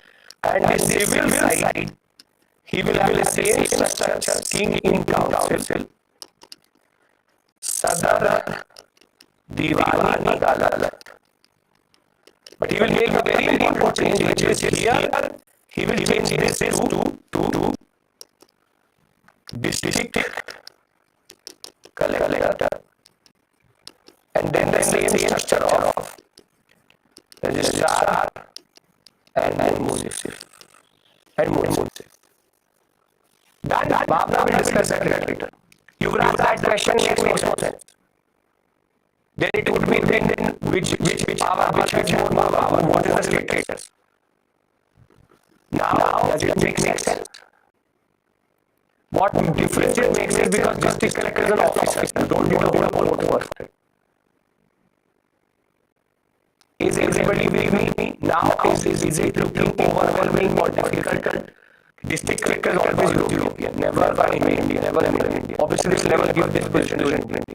Right? Now I'll read it out to you and then we take a break. This is, and you will see, when I read this out to you, it will turn out to be even more difficult. So you just screenshot this, whatever you want to do it. This is technically close to 7 to 8 pages of Bipin Chandra and what we call as spectrum, if you want, if you are going to read it. And then don't give the right explanation. This is out of a very interesting article I'm telling you. It's called Mark Granton. He's a very important legal historian. It's an academic level article, but I'm giving you that much level of understanding. You will not find it in CS books, you will not find it in UPSC books. This is something which I'm bringing from my own experience, which is the concept of law and in colonial India. And I used to read an article called Mark Granton, the legal system in India. And basically, I'm giving you this basic snapshot which no one else has at this point. Most of the people don't do judiciary because of this one. They don't understand judicial authority. So can we now just read it and close this topic? I promised you that from time to time I will keep on going up and down the level. And right now we are doing something which no one else actually knows well. Okay. Perfect. So first through simple point. Judiciary. Okay. Judiciary. In 1765, the company takes over Bengal, Bihar, Orissa. The company takes over Bengal, Bihar, and Orissa. And thereafter, the what we call as Nawabi administration continued under Mughal practice, as we know, under the Nizam. And the judicial administration remained with a person called Raza Khan, who is the Nazim under Clive. So Clive only takes Diwani authority, not Nazim, what is called the Nazim authority. Therefore, the company is happy to just hold on to civil jurisdiction and not on to criminal jurisdiction. The features of this judiciary is local formulas had exclusive discretionary power and executive discretionary power. Sharia, which is the holy law of Islam, is applied to muftis and qadis. Focus on mutual resolution and punitive justice. Extremely lax and extremely correct. And the zamindars and the revenue farmers are usurping judicial authority. So it's all what is called a hotspot system. Now, the first system was introduced by Warren Hastings. Each district would have Diwani Adalat, Nizamat Adalat. The topics of law were broadly divided into criminal and personal or civil. Hindu and Muslim law were to be used in criminal, and Muslim and Hindu law will be applied both in what we call as the Hindi Diwani Adalat and the Nizamat Adalat. And they would be presided over by a European officer and a collector, assisted with a Maulvi and Brahmin. This is what I told you is Hastings system. The criminal court would be under a Qazi and a Mufti supervised by a European collector, but equivalent officer is going to be there also for the Hindus. The Southern Nizam Adalat at Calcutta was the final appellate authority when it comes to civil matters, and this will be carried over by different members of the European or the East India Company, and through the regulatory act, the Supreme Court in Bengal is made. Now you tell me, is this easier or the way it's written in the sentence? Because in a written way, it will only make and confuse you more. So just follow the flow chart. Exact same thing I told you. Exact same thing. Now, Cornwallis comes and introduces reforms. He says there should be separation of justice and revenue powers, brings more European subjects into the jurisdiction, and he does the following changes. He brings in the concept that law is sovereign, not people. Here, people were sovereign. Hastings himself was the real power. Now, law will rule and not people. King in council for any appeal above 5,000 and above. Sadar Diwali at Calcutta. 4 circuit courts for appeal, district courts for district judges, registrar court for European judges, and municipal court with Indian officers. Same thing I made here. Same thing I made here. Same Supreme Court, Sadar Circuit District, Civil, King in Council, Sadar Diwali Adalat, Circuit Court, Registrar Court, Municipal. Make sense? Everyone. Okay. Now, for Sari Adalat, which was initially there, will be abolished under Indira Gandhi. The names of office will also be totally destroyed. Circuit courts headed by European judges were created in place of the Fauji Adalat. The Sadar Nizamat Adalat was brought back at Calcutta under the control of the Governor General. Indians were fully excluded from the system. This is what I am telling you. Local intermediaries are gone. Indians excluded. Perfect. Now comes Bentinck.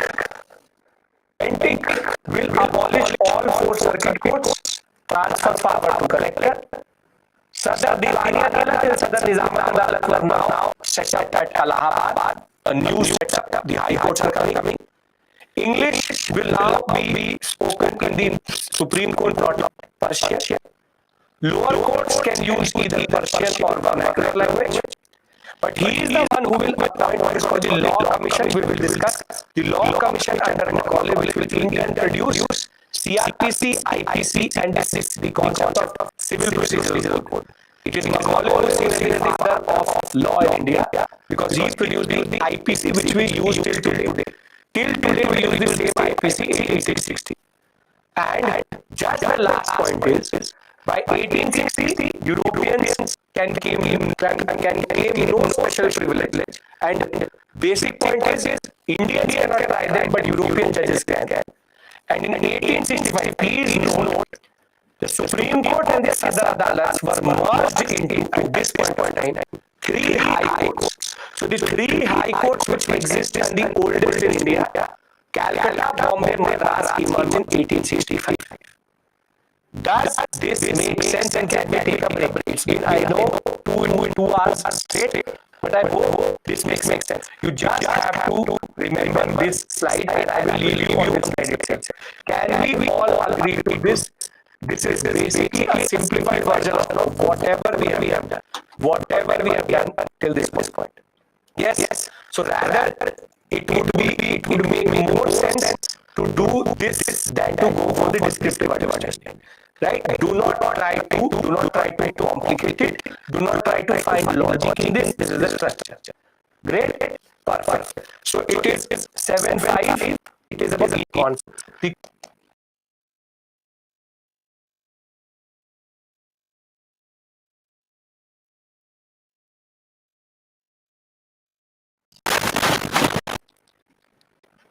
Called the IAS, Indian Administrative Services. Ironically, the Indian Foreign Service was called Indian Political Service, IPS. Indian Police Service was totally different, IPOS, and ICS was Indian, now is IAS, but IAS. Now, what was the need for the ICS? What was the need for an ICS officer? See, if you remember, between 1765 to 1772 and even till 1798, the British have Diwani rights. Yes. They have Diwani rights. The company company has a charter. A company has a charter. Charter gives it monopoly. So does the British company have any competitor in India vis-a-vis a British other British company?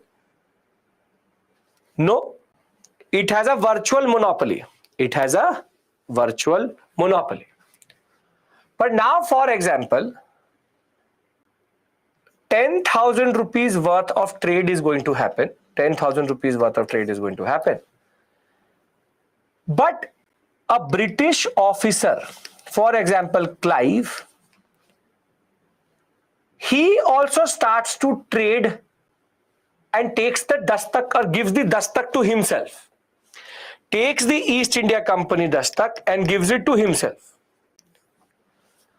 This would mean that Clive can trade separately under an extended power of the dastak. Clive can do what is called private trade. Now, if every East India Company officer is going to do private trade, the revenue of East India Company will go up or down?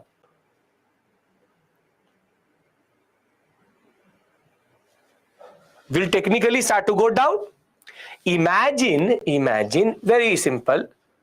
Imagine that today, the Indian Income Tax Department office collects tax from you, but the officer, the income tax officer, has the separate power to collect tax from you. Therefore, you are cutting down on the revenue of the main stream itself. So basically what was happening in this period was private trading was extremely detrimental to East India Company politics or East India Company profits. They were able to see that 10,000 rupees worth of trade is happening. Then why is that only 5,000 worth of trade is actually under East India Company name? The basic point is Robert Clive literally became a company in himself. He used to buy and he used to send, and his family used to receive it and sell it. Basically, private trading became a level of corruption or a marker of corruption in such a way that now everybody finds it difficult, and the court of directors are becoming more and more conscious of it. More and more conscious of the fact that it's technically personal trading. Literal personal trading. Looks like nahi, it is personal trading. And if it is personal trading, it will impact the East India Company. Now what to do? What to do? Hastings didn't care. Hastings did not have the capacity. He was happy to play judge with the Maulvis and the Pandits. It was Cornwallis who realized that this was a problem. So when Lord Cornwallis comes to India, he has been given a very important mandate. Try to find, the court of directors send him with a mandate that find a solution to this problem. That private trading of the officers is impacting our own interest. Our own interest. So now, very simply, he will introduce what is called the concept of ICS, which is he introduced the concept of officers who are employed by the East India Company but are not allowed additional income or private trading. Clive was doing it because he's corrupt. Obviously, he's the epitome of corruption. That is what he did. And basically, Clive didn't care, Hastings did not have the capacity. So what Cornwallis did was, he said, we will increase their salary, so that they don't need to do private trade, but we will totally bar them from any form of private trading,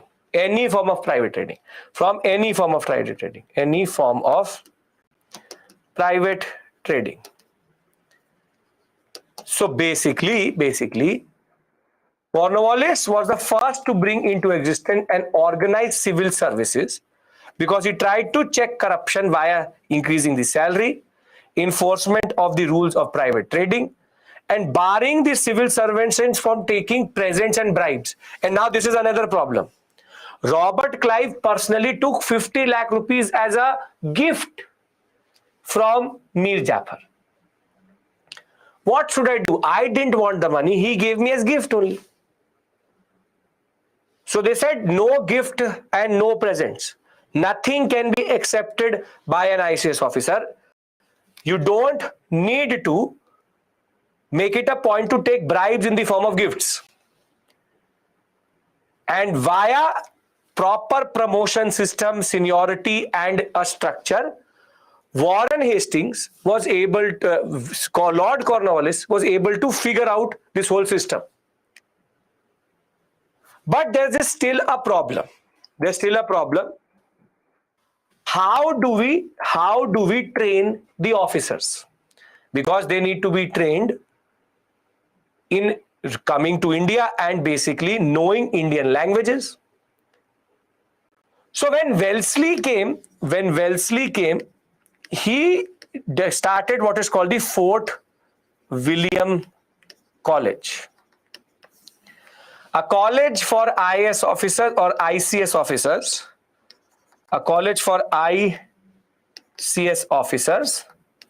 in India, in Calcutta.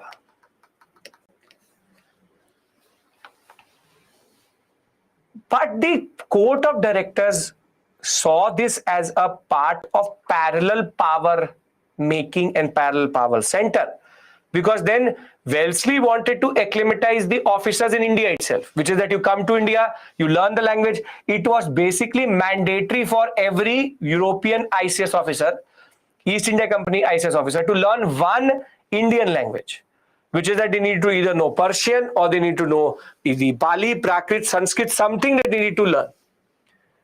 And Fort William College was closed down by the Court of Directors, and rather they said that we will not train the officers in India.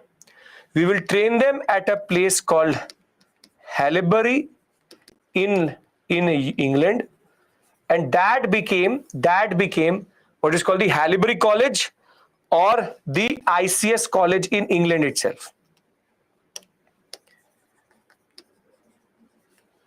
So very simply, first the Fort William College came through. However, it was disapproved by the Court of Directors because they thought that Wellesley was going to usurp power. So they set up what is called the East India College in Haileybury, London, to impart 2 years of training to the recruits. But before we move on to land revenue settlement and economic policy, a very important point needs to be made. How were they appointed? And this is a very important question you need to understand. And as we go on, we will talk about civil services reform. Court of Directors are nothing but the East India Company is controlled by the Court of Directors.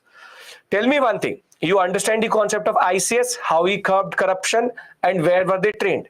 Wellesley very categorically created an Indian sector, Indian college, removed. It was about acclimatizing everybody in India, but that was not the case. And they said Haileybury College is going to be the place where they will actually get recruited and trained. How are IAS officers recruited today in India? Yuvraj, not right now. I'll tell you that. Very good. Very good. The civil services examination based on merit via the Union Public Service Commission appoints the IAS officers or the other 21 officer rank services in the UPSC. Very good, perfect. But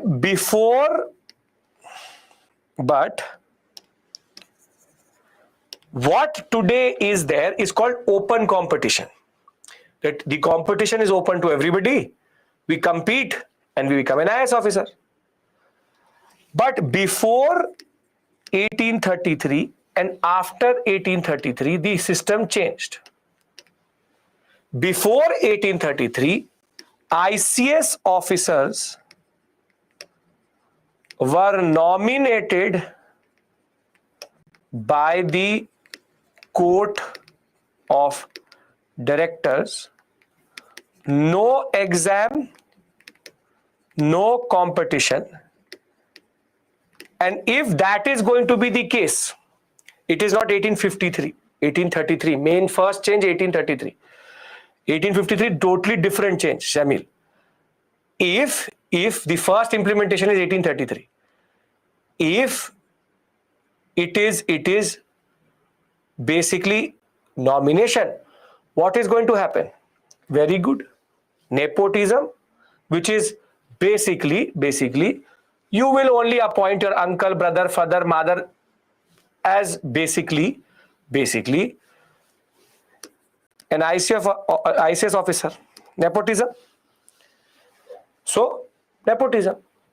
Whole family itself is ICS officers. So though implemented properly only after 1853, the first order, now are you getting my point, Shamil? The first order for open competition for selection of ICS officers came in the Charter Act of 1833.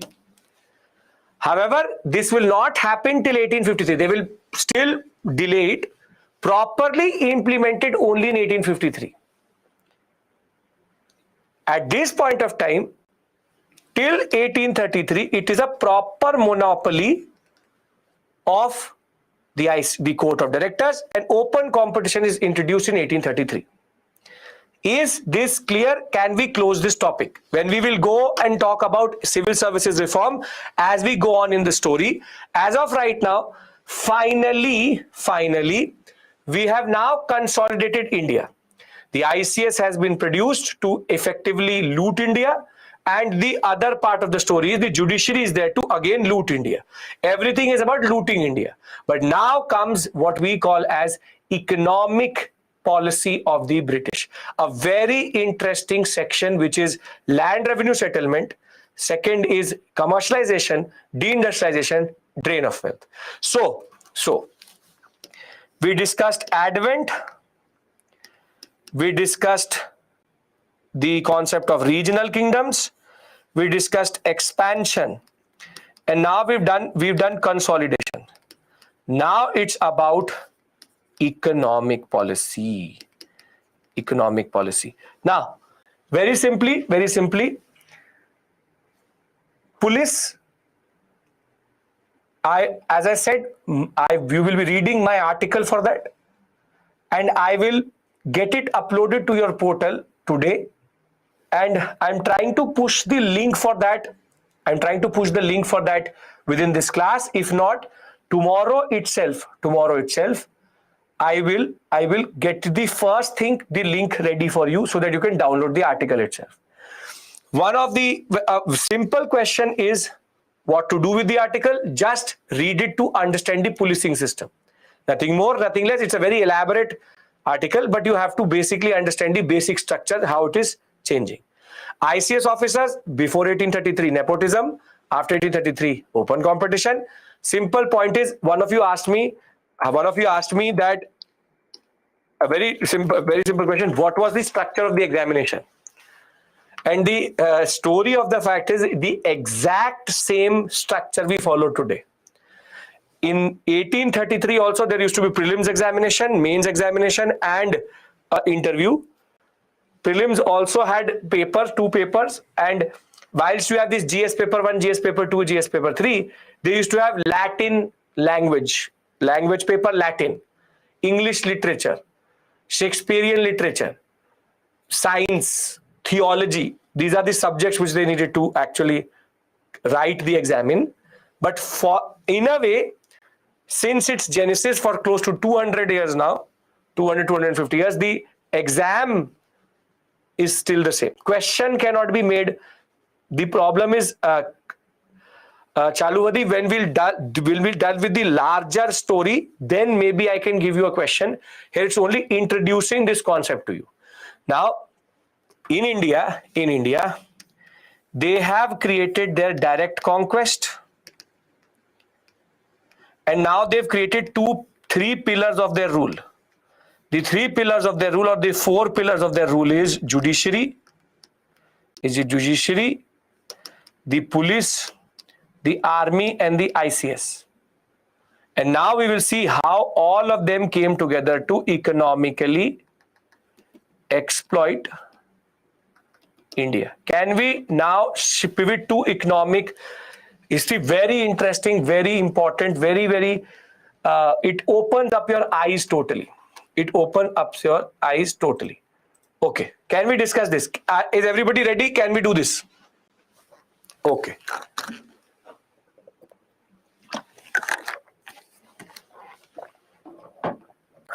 Right. Now,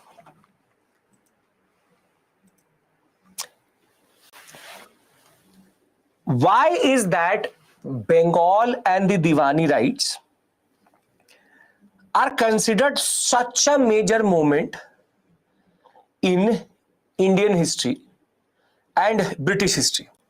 They conquered Carnatic, they conquered Marathas, they conquered Mysore. But why is that Bengal is considered so important in this story? And in order to understand that revenue, that 1 rupee which they gained from Bengal, that revenue had a major implication.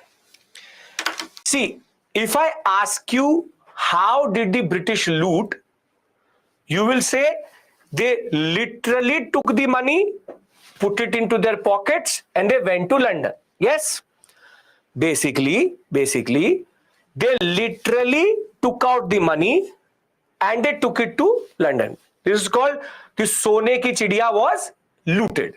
The golden bird called India was looted. This is a standard argument you will find in a lot of different books and in basic public imagery, that basically the British came, they took the money, took it in their pocket and went. However, that is technically not true, because we were looted in a very diverse way. We were not looted in money but in commodities. And for that, you need to understand the implication and the importance of the revenue of Bengal. Can I discuss that with you? Which is that I'm now going to tell you how actually India got looted.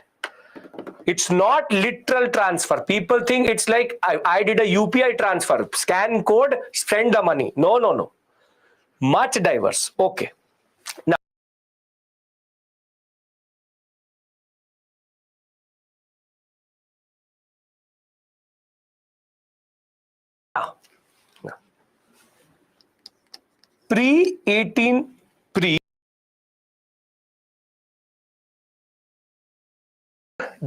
you can make running notes, but I'll ask you to concentrate on me.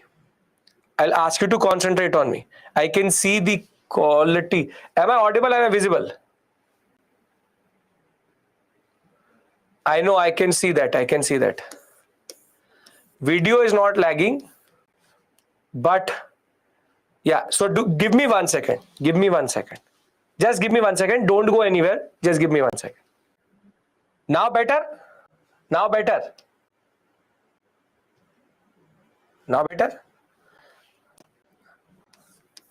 And there's no lag.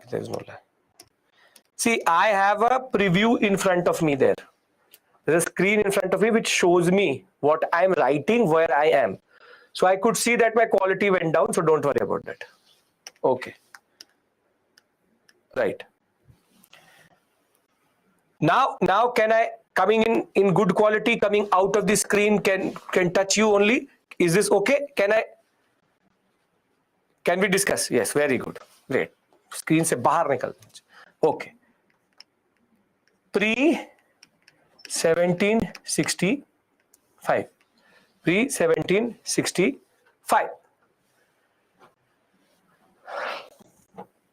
See, India is a very diverse country. The British can't sell us anything. What will the British sell us? Nothing. We have everything in India. The same is true for China.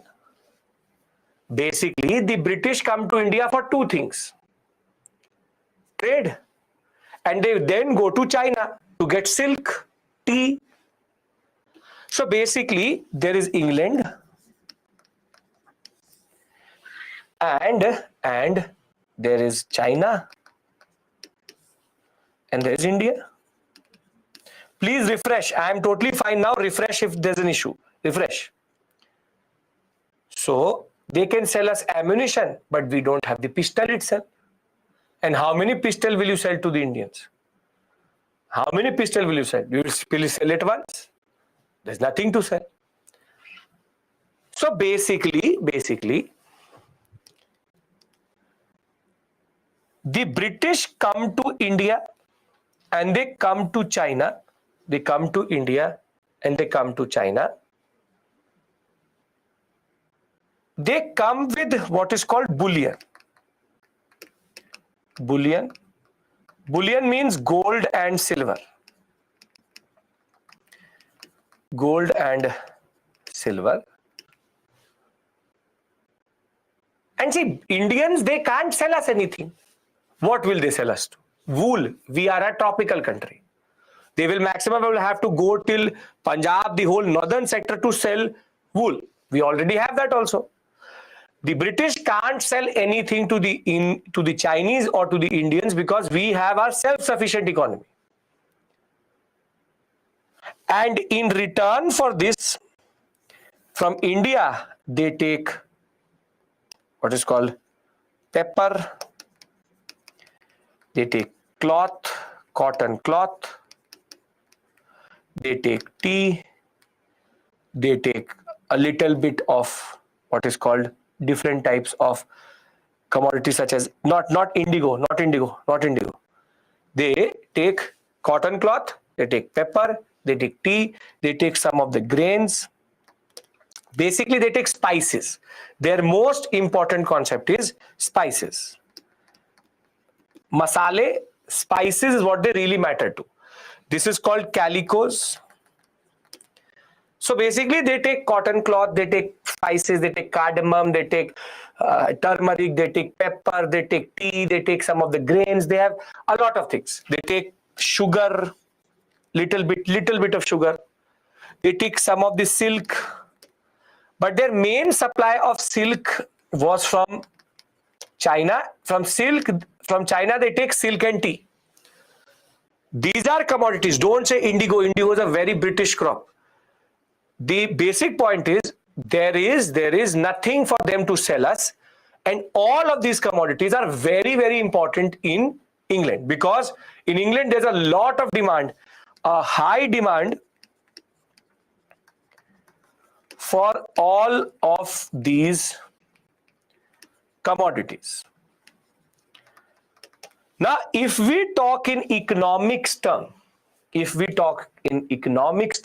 tobacco, not that much. Again, Saimil, we had tea, but not at the scale at which the British did it. We had tea, why not?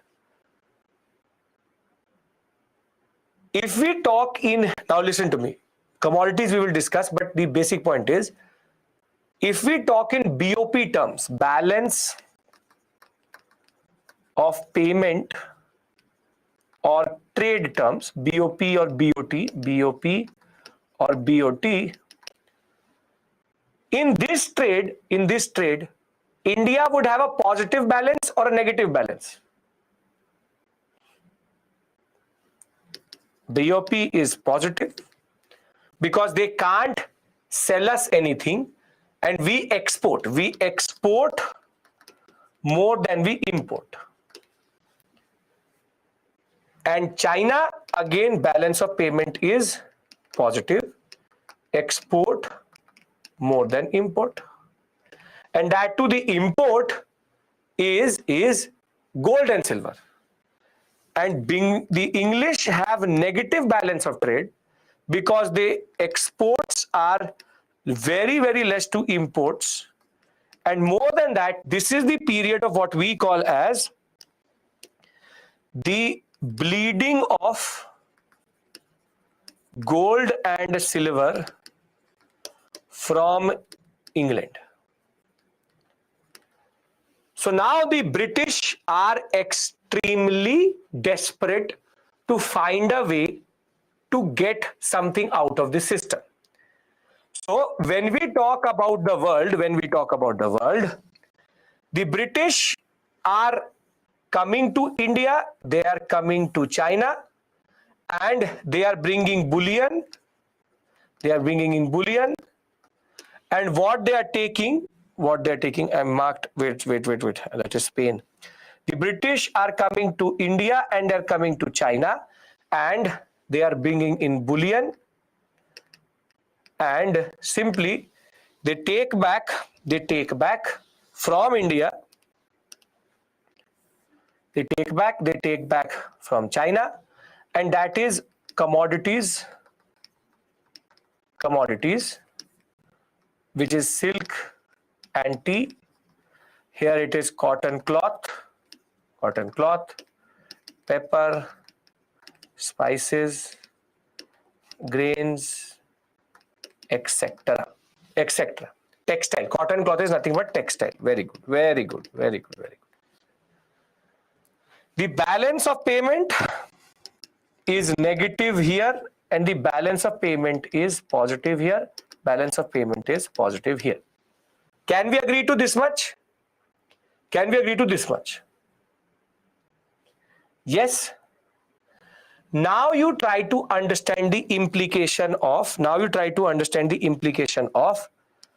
post 1765, or what we call as Diwani rights granted. I'll first do it without the map and then we'll do it. I'll rather do it on the map only. See.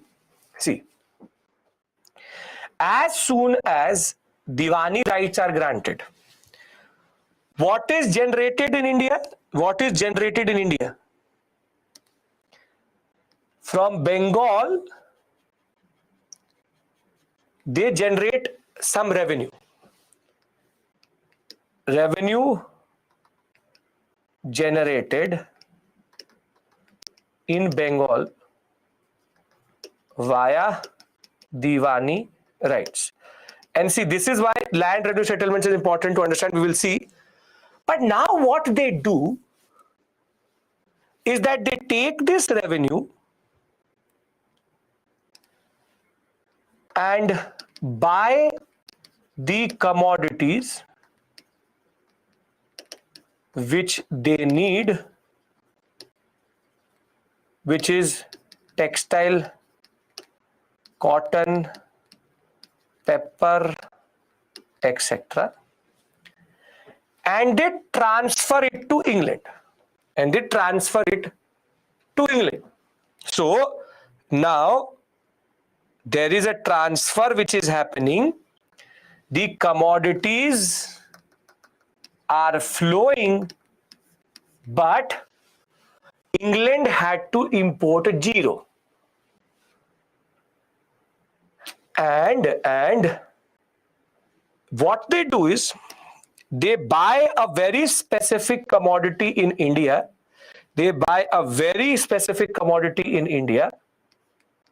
OPM, and I will make it in the flowchart way also. They buy a very important commodity called OPM, take it to China, They literally drugged the Chinese, and for opium, they took gold. This gold was then used to buy commodities. And now there is again a transfer to England of silk and tea. And basically, there is no need to export bullion. I'll make it in a flow chart. It will make sense. See, you understand this? You understand this? You understand this? Now, very simple. Very simple. Remove the map. Map is complicating. Remove the map. England is there. India is there. China is there. Post 1765, they have Diwani rights. Diwani rights, which gives them access to revenue. Now, this is the revenue which is generated in India. Revenue collected by East India Company. Now, what they will do is, they will take half of this revenue, buy silk, tea, pepper, or any commodity in demand, and they will send it to England, and they will transfer the commodities to England. And because in China none of these commodities will work, but they need gold there, so one half of the revenue is used to buy opium. Opium is Afim. Opium is something which the Chinese were now addicted to at this point of time, which I will discuss with you in the larger context. And via opium, they illegally smuggle into China. Smuggler gives them gold. This gold is taken to China port. Silk and tea is bought. And that is very simply transferred to England. Silk and tea transferred to England. And basically, England imported everything without paying for it in bullion. Basically, the unilateral transfer of bullion which was happening previously, that has now been negated. See, China, they cannot sell anything which India is technically producing. So they find a way. And that is called the Chinese opium wars are they called. We'll discuss that when we go on. In China, they find a way, which is that they literally drug the Chinese. This is the morality of the British. They make them addicted to opium at a very cheap cost and then give the opium to the illegal smugglers, take the opium gold and go and act like we got this gold from our home, but that home had gold came from illegal smuggling. Basic point, you don't get caught up in the Chinese part. What has happened in this story? You tell me. What has Indian revenue given to the English which was not there previously? Basically, there is no need to bring bullion from England. Simple point is BOP in England is going to become extremely positive. And here it is still positive, but India's balance of payment will become negative, extremely negative. Understand this very, very clearly. Previously, they were bringing bullion and taking commodities. Now they are bringing zero bullion, zero gold and silver, and they are able to take half of it and take it to England in the form of commodities. Literally, they are buying what they needed via Indian revenue. It's not difficult. Try to understand this. Now, this is called the triangular trade. Triangular trade. Basically, in this story, this is why I was showing you on a map, there is a chain which has now been created. India sends commodities to Europe, India sends commodities to China, and Chinese commodities go to England. In this whole story, how many arrows are going towards England? 2 of them. But is any arrow coming back? No. This is the importance of the Diwani rights. See, China, they cannot sell our products. They can only, opium is, if you're naive, opium is Afeen. It's a drug. It is a drug, narcotics, Afeen. Afeen can be sold to the Chinese illegally to get gold. And that is a system which they found in China. And they will take our opium and take it to and smuggle it to the Chinese to get gold. Simple point of the matter is the unilateral transfer previously of bullion has been negated. Opium is a cash crop. It's a crop. The British made the Chinese addicted to opium. Literally, they pushed it into China. First, people tried it for free, and then they started to sell it via smugglers. It should not be a difficult thing to understand that basically Chinese got drugged by the English. English can destroy a whole subcontinent for their interest, so they can drug the Chinese also. Smuggling means illegal trading. Simple point, very, very, very simple point. I don't care what they are doing to the Chinese. Whatever they did good only. I don't care about the Chinese one bit. Basic point is, please understand the implication of revenue from India. Is this literally taking revenue from India to England, or is it much more nuanced?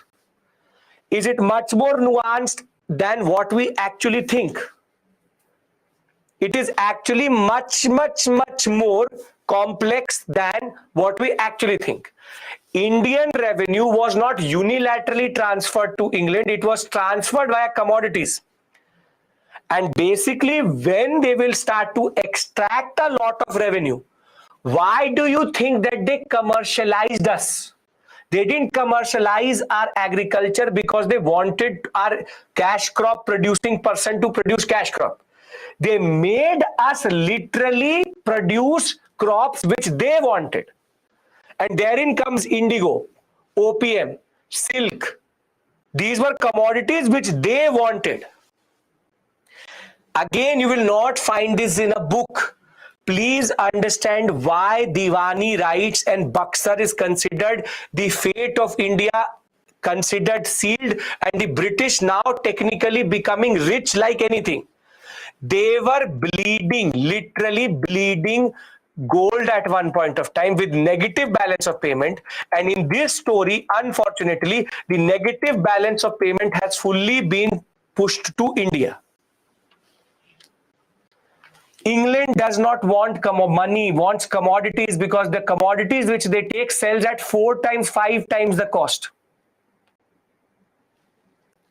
What is opium? Opium is a drug. Cocaine, you understand. Heroin, you understand. Heroin, cocaine, alcohol, these are drugs. Not alcohol, but basically, you understand cocaine? You understand cocaine? Would have heard about it? You understand cocaine? Yes. Opium is like cocaine. Right? Cocaine. Opium. Opium is technically ganja, afim. These are what are called commodities, narcotics. Narcotics which can be sold to the Chinese. charas, ganja, whatever you want to say. Whatever suits you and understands you. Very simply, see, please understand this. Please understand this. Why is 1765 so important? Why is 1765 so important? 1765 is important because pre-1765, India, England, and China are having trade, but the BOP is positive here and BOP was negative here. India can transfer commodities, China can transfer commodities, but there's a unilateral transfer of bullion. 1765 changes everything because 1765 gives them revenue, and that is what we are going to discuss, land revenue settlements. Why is the first thing which they do is technically go for land revenue settlements? They will generate a revenue in India. That revenue they will split. They will buy the commodities they wanted, take it to England, and half of the commodities money or revenue will be used to produce opium in India, Bengal opium, take it to China because that was in demand in China. Forget it's a drug, it is the Chinese loved opium. They loved opium. Now can you understand it? Chinese somehow loved opium. They used to eat it like chocolate. That is something they love. If you can't understand the illegality of it, basically they loved opium. And they were happy to give opium and take commodities to England. Now England gets balance of payment positive. Balance of payment is positive still here. But India balance of payment is negative. This is how the looting of India begins. Is this making sense? This is something very important you need to understand. Is that India was the key to the problem for the British. The British create a triangle between India, England, India and China, in which commodities flow out of India here also and here also. But India gets nothing at all. India gets nothing at all. Simple point is that India previously was a positive member of this. India was sending commodities. India's export was more than import. Now tell me in this story, is India actually exporting anything which they get any money for? Okay. So end of story. I'll read it out to you. There's a way of saying it. See, East India Company was mainly concerned with acquiring Indian goods for the sale in Europe. Since there was little to no demand for British goods at India at that time, the company had to bring gold and silver bullion to pay for the purchases. After the conquest of Bengal, it hoped that it would no longer need to have import bullion into India. Instead, collect taxes from the Indian subjects and use the surplus for its local expenditures to buy goods that would be exported to Europe.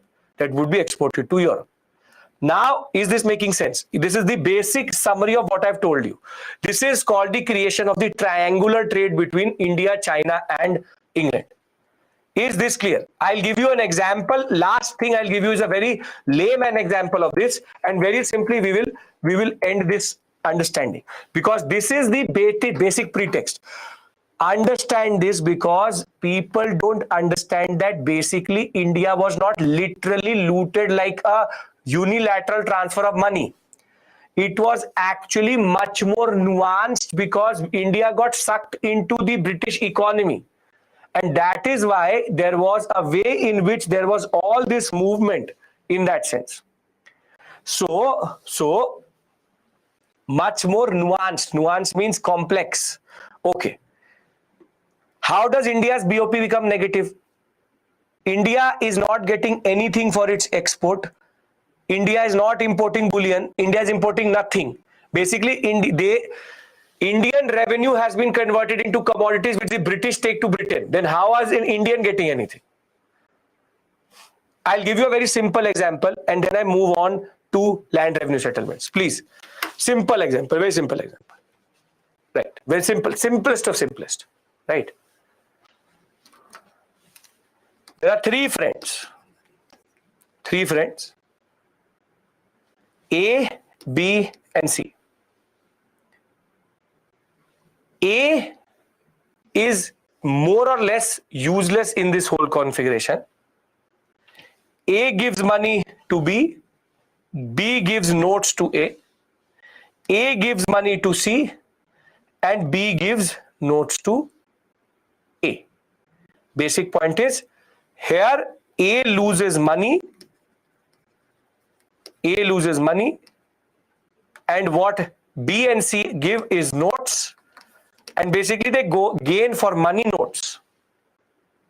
Now, what happens is that somehow B goes into such a major debt that he owes you a lot of money. So what you do is A, B, C, the money which B owes you, you get notes from him and send it. So there's no need of technically sending money. And he takes these notes and gives them to C for exchange of new notes. Basically, is there any money flowing out of A now? It is the latest example I can give. No. Now imagine this as England, India, China, same here. Simple point. Last time I'm repeating, simplest of simplest. Before, again, last, listen to me, very important. Before Diwani rights, England has to import everything, it has to buy everything by giving gold and silver. Now, after 1765, they simply buy what they want from our own money. What they want, they buy from our own money and send it to England. Simple point. Makes sense.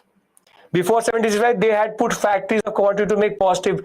Yuvraj, their factories mostly used to have gold and silver. They used to take our commodities only. Those factories were just for export. The British cannot sell us anything. Till today, they cannot sell us anything. That is the basic point. India was looted via commodities. Can we now discuss how they got that revenue?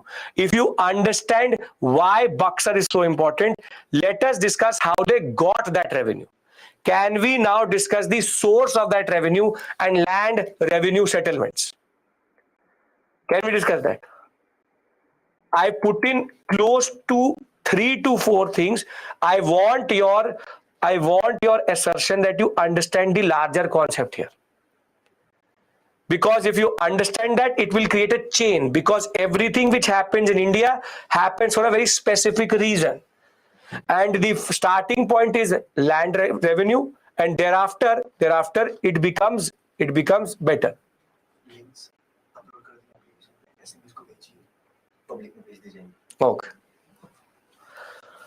Okay, everything is clear. Great. Now let's talk about what Clive did. See, Diwani rights gives them the right to collect tax. Now it's about how do you collect tax.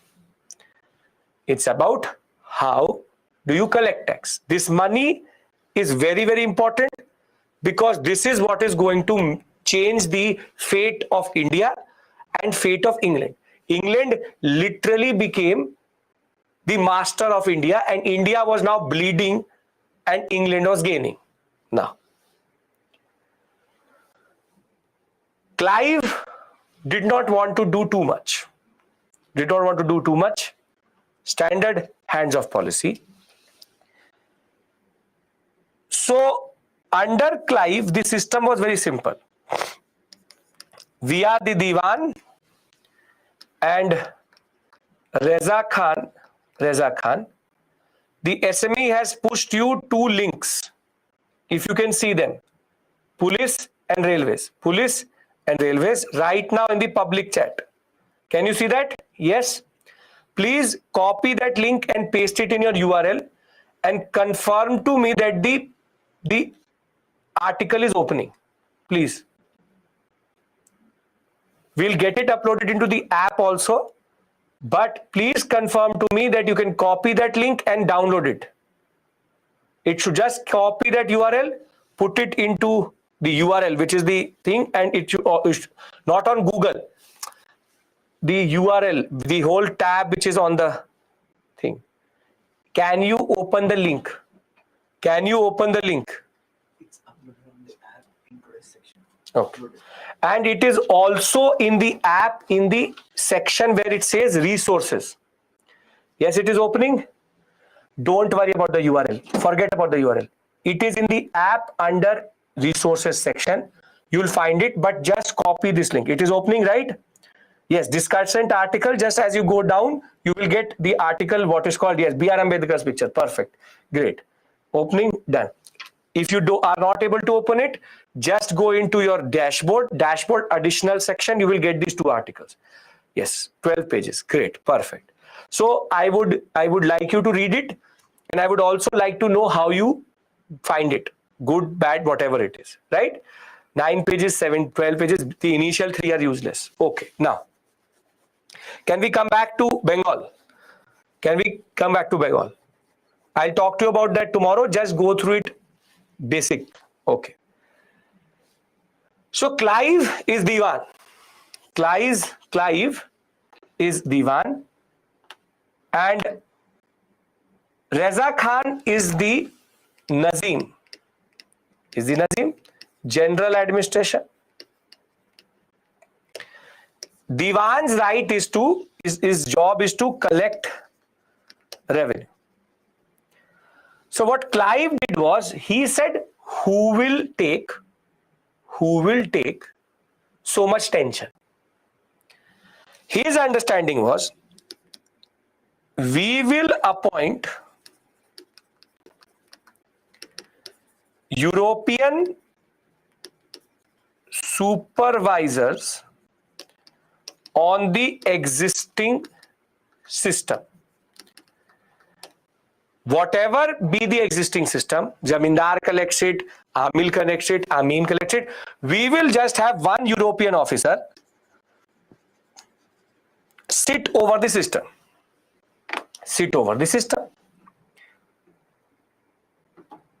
But would Clive actually care about the peasantry? The peasant, the machinery, the Bengal peasantry, Bengal revenue? No. So what Clive does is, he over extracts. Basically, if they could get 1 lakh rupees, he tries to extract 1.5 lakh because they want profit. So Clive's system was very simple.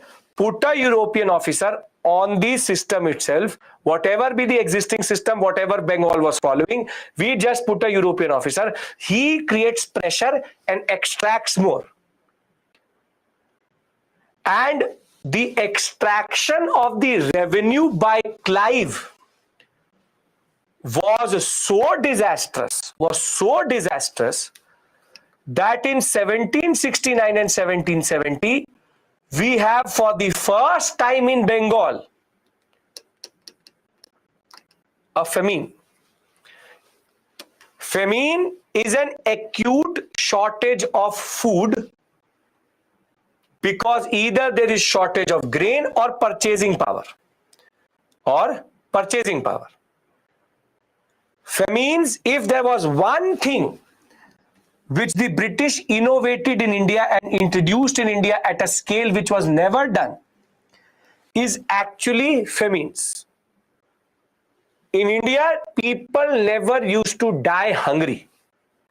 This is literally people dying because of hunger. Literally dying. Now, court of directors will ask Clive, what happened? You were given the task to take out money. Famine has happened. So Clive said, not my fault. Meri galti nahi. This guy called Reza Khan, he is very corrupt. Let us remove him. He is the problem. So he scapegoats Reza Khan. He says, not because of me, it's because of Reza Khan. So Clive simply appoints European officers over the existing system. And when that leads to people, and I'm not saying 1,000, 2,000, close to 500,000, 5 lakh people died in this famine. 5 lakh people literally dying because they were hungry. And we'll talk about famine and famine policy. 5 lakh people were dead because they were hungry. And now court of directors will ask Clive what happened. So his answer is going to be Reza Khan is corrupt. He over extracted. So the initial arrangement was very simply the native officers were in charge of collection. European officers were given the supervisory authority over them. Their corruption and lack of understanding of local situation led to complete disorganization of agrarian economy in the Diwani provinces.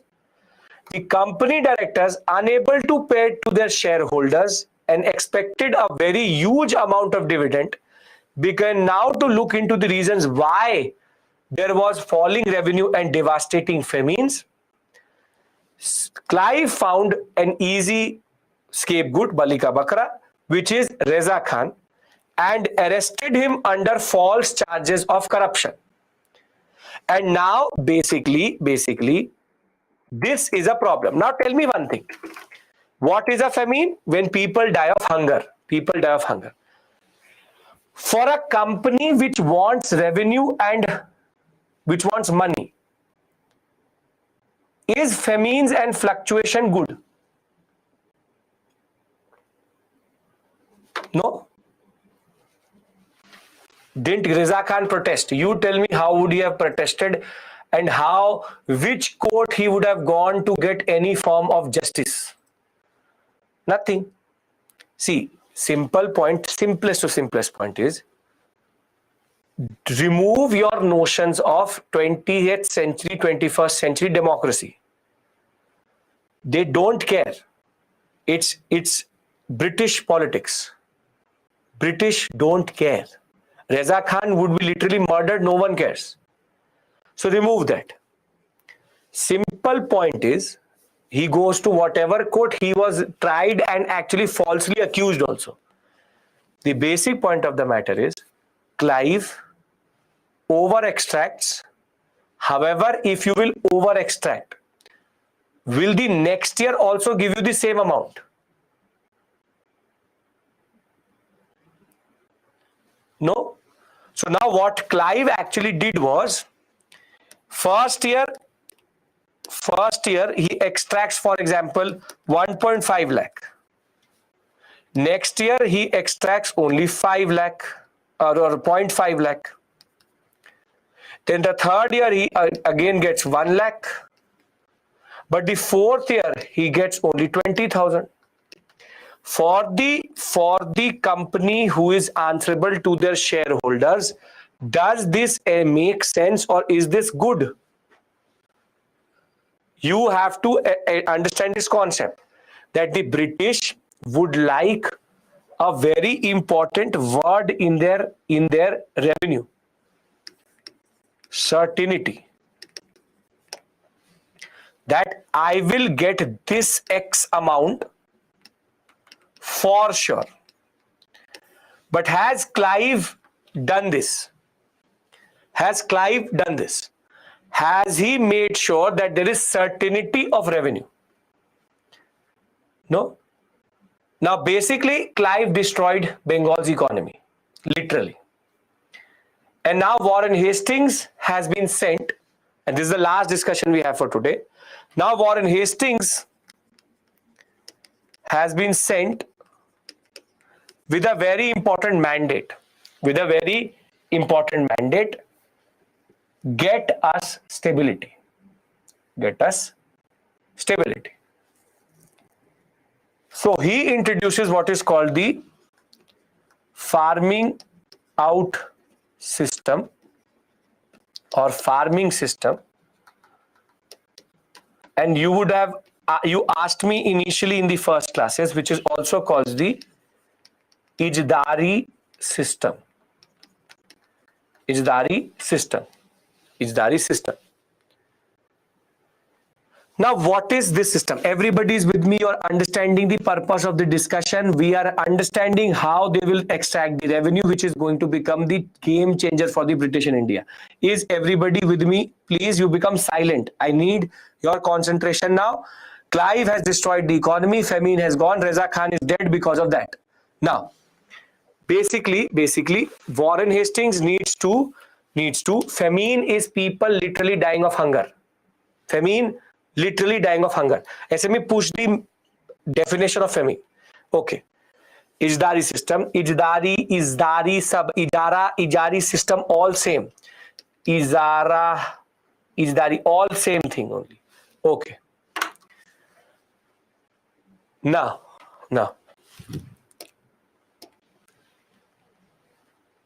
Who's answering you is called a subject member expert, SME. Now, famine will occur because if you will over extract, people will not have money to eat. And if you will not have money to eat, how will you buy grains? People didn't have the money to buy the grains only. And grain shortage was there. Okay. Acute food shortage and insufficiency. Technical definition. Now,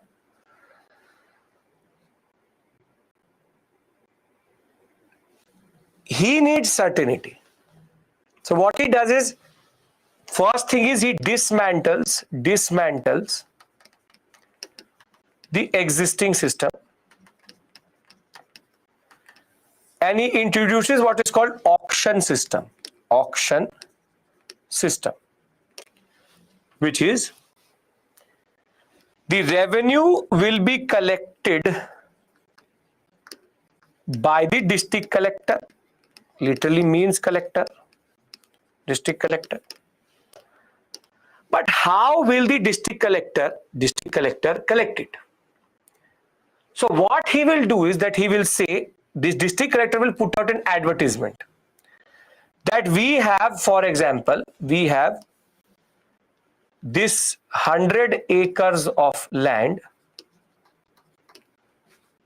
and we want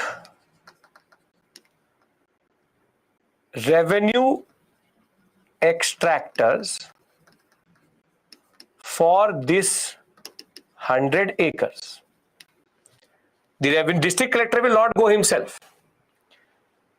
Now they want Indian revenue extractors for the 100 acres. But you don't get it because you are there. You bid for it. Bid for the revenue extraction right. This is called farming. Basically, what they did was that they divided this 100 acres into 10 acres. And now in the office of the district collector says land in near Calcutta between so and so river, 10 acres. How much can you extract out of it? How much can you extract out of it?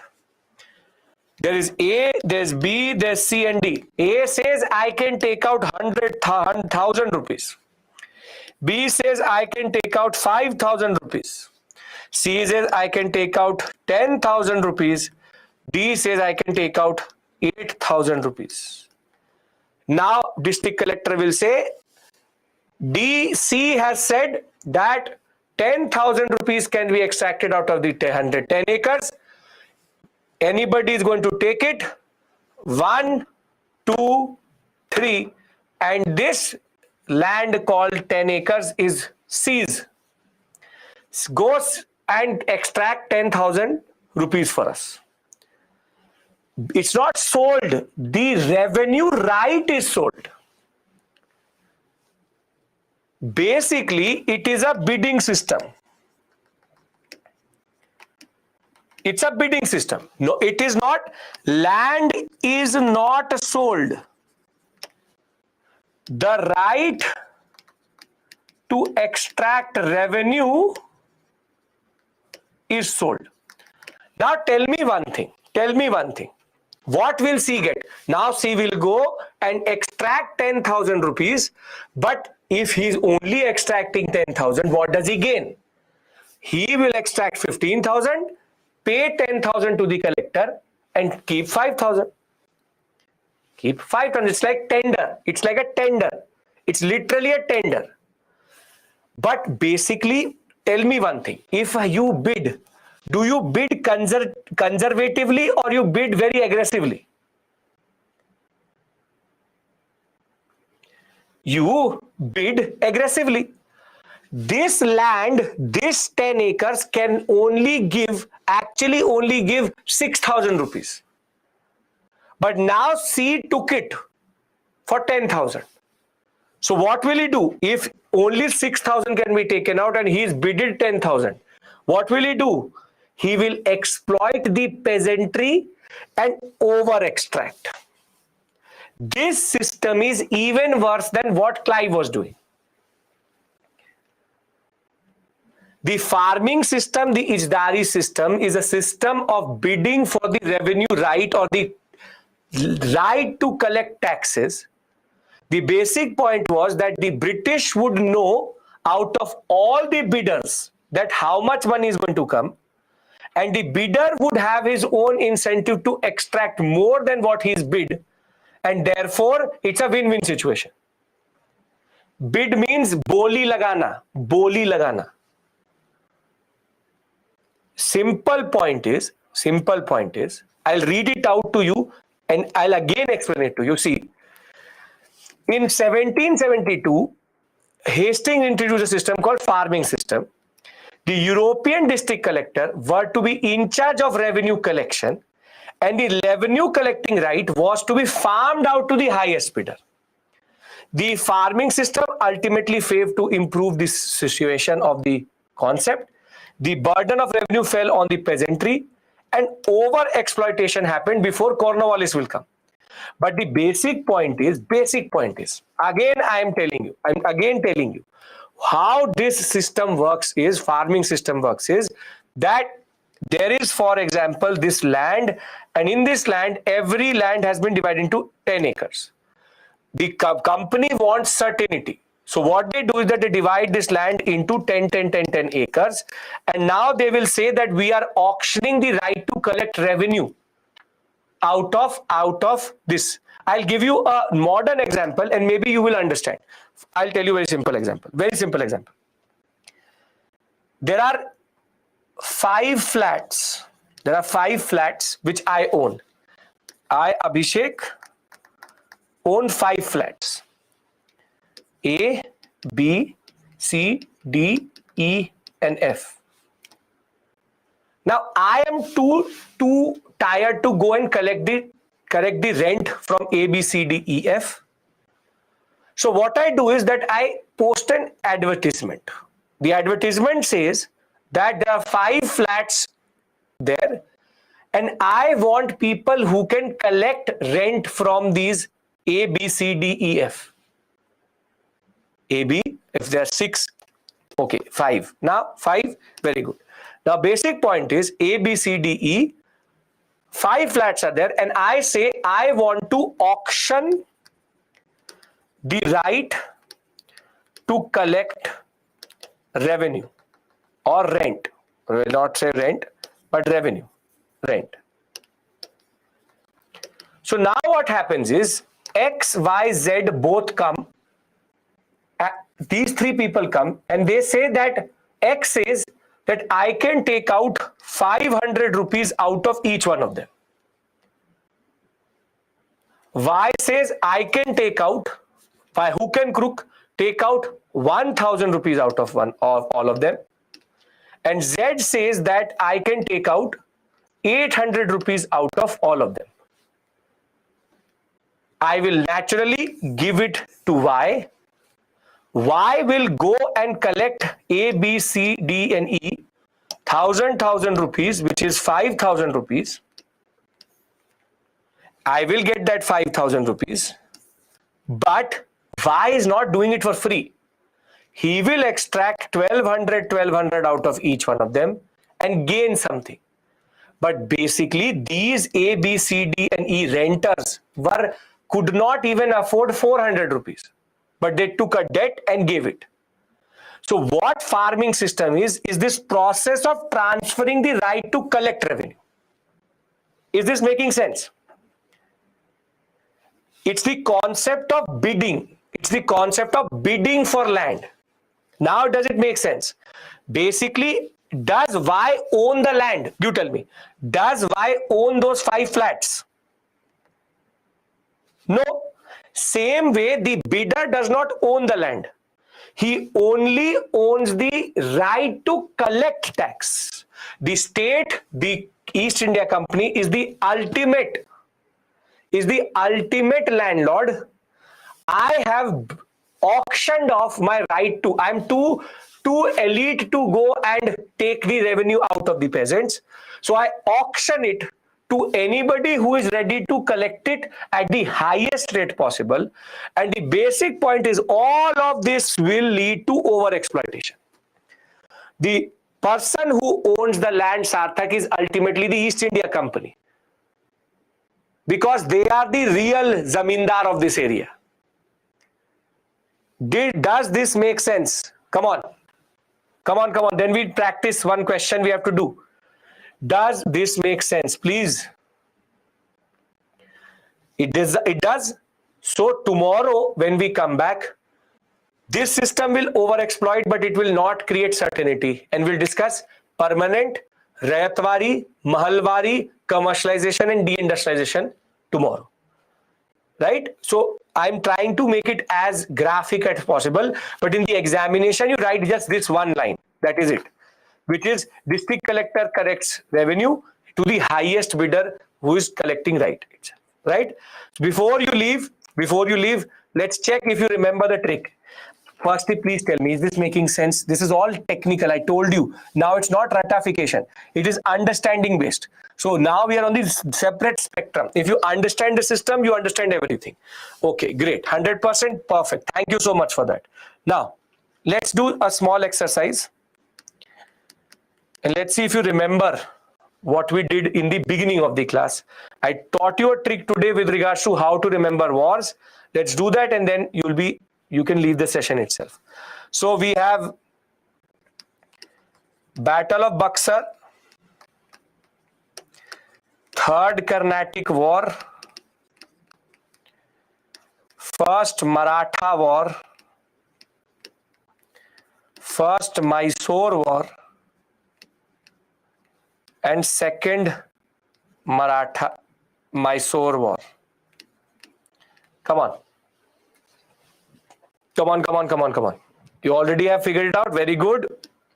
2 Carnatic, 1 thereafter, 4, 3, 5. Done. The magic of tricks. Don't have to even learn one date. Perfect. Thank you. Thank you so much. I'll see you tomorrow. Again, tomorrow is going to be very interesting discussion with regards to how land revenue works, how permanent, Rayatwari and Mahalwari works. I hope all of this is making sense. See, I'm trying to go a little bit further than just giving you information. I'm trying to make you understand the system, because then you will never forget it. Simple point is, if you get the time, do read the article. Police one if you want to. If you can, why not? And do give me a feedback on how did you like it. It's been a while. I was published it when I was in St. Stephen's and my MPhil research. So it's an old article, but it's still relevant for you in that sense. Okay. The trick is very simply Carnatic, Bengal, Mysore, Maratha, and Sikh. First Mysore and first Maratha are the anomaly. Thereafter, everything is in sequence. Okay. Thank you. Thank you so much. I will see you tomorrow again at the same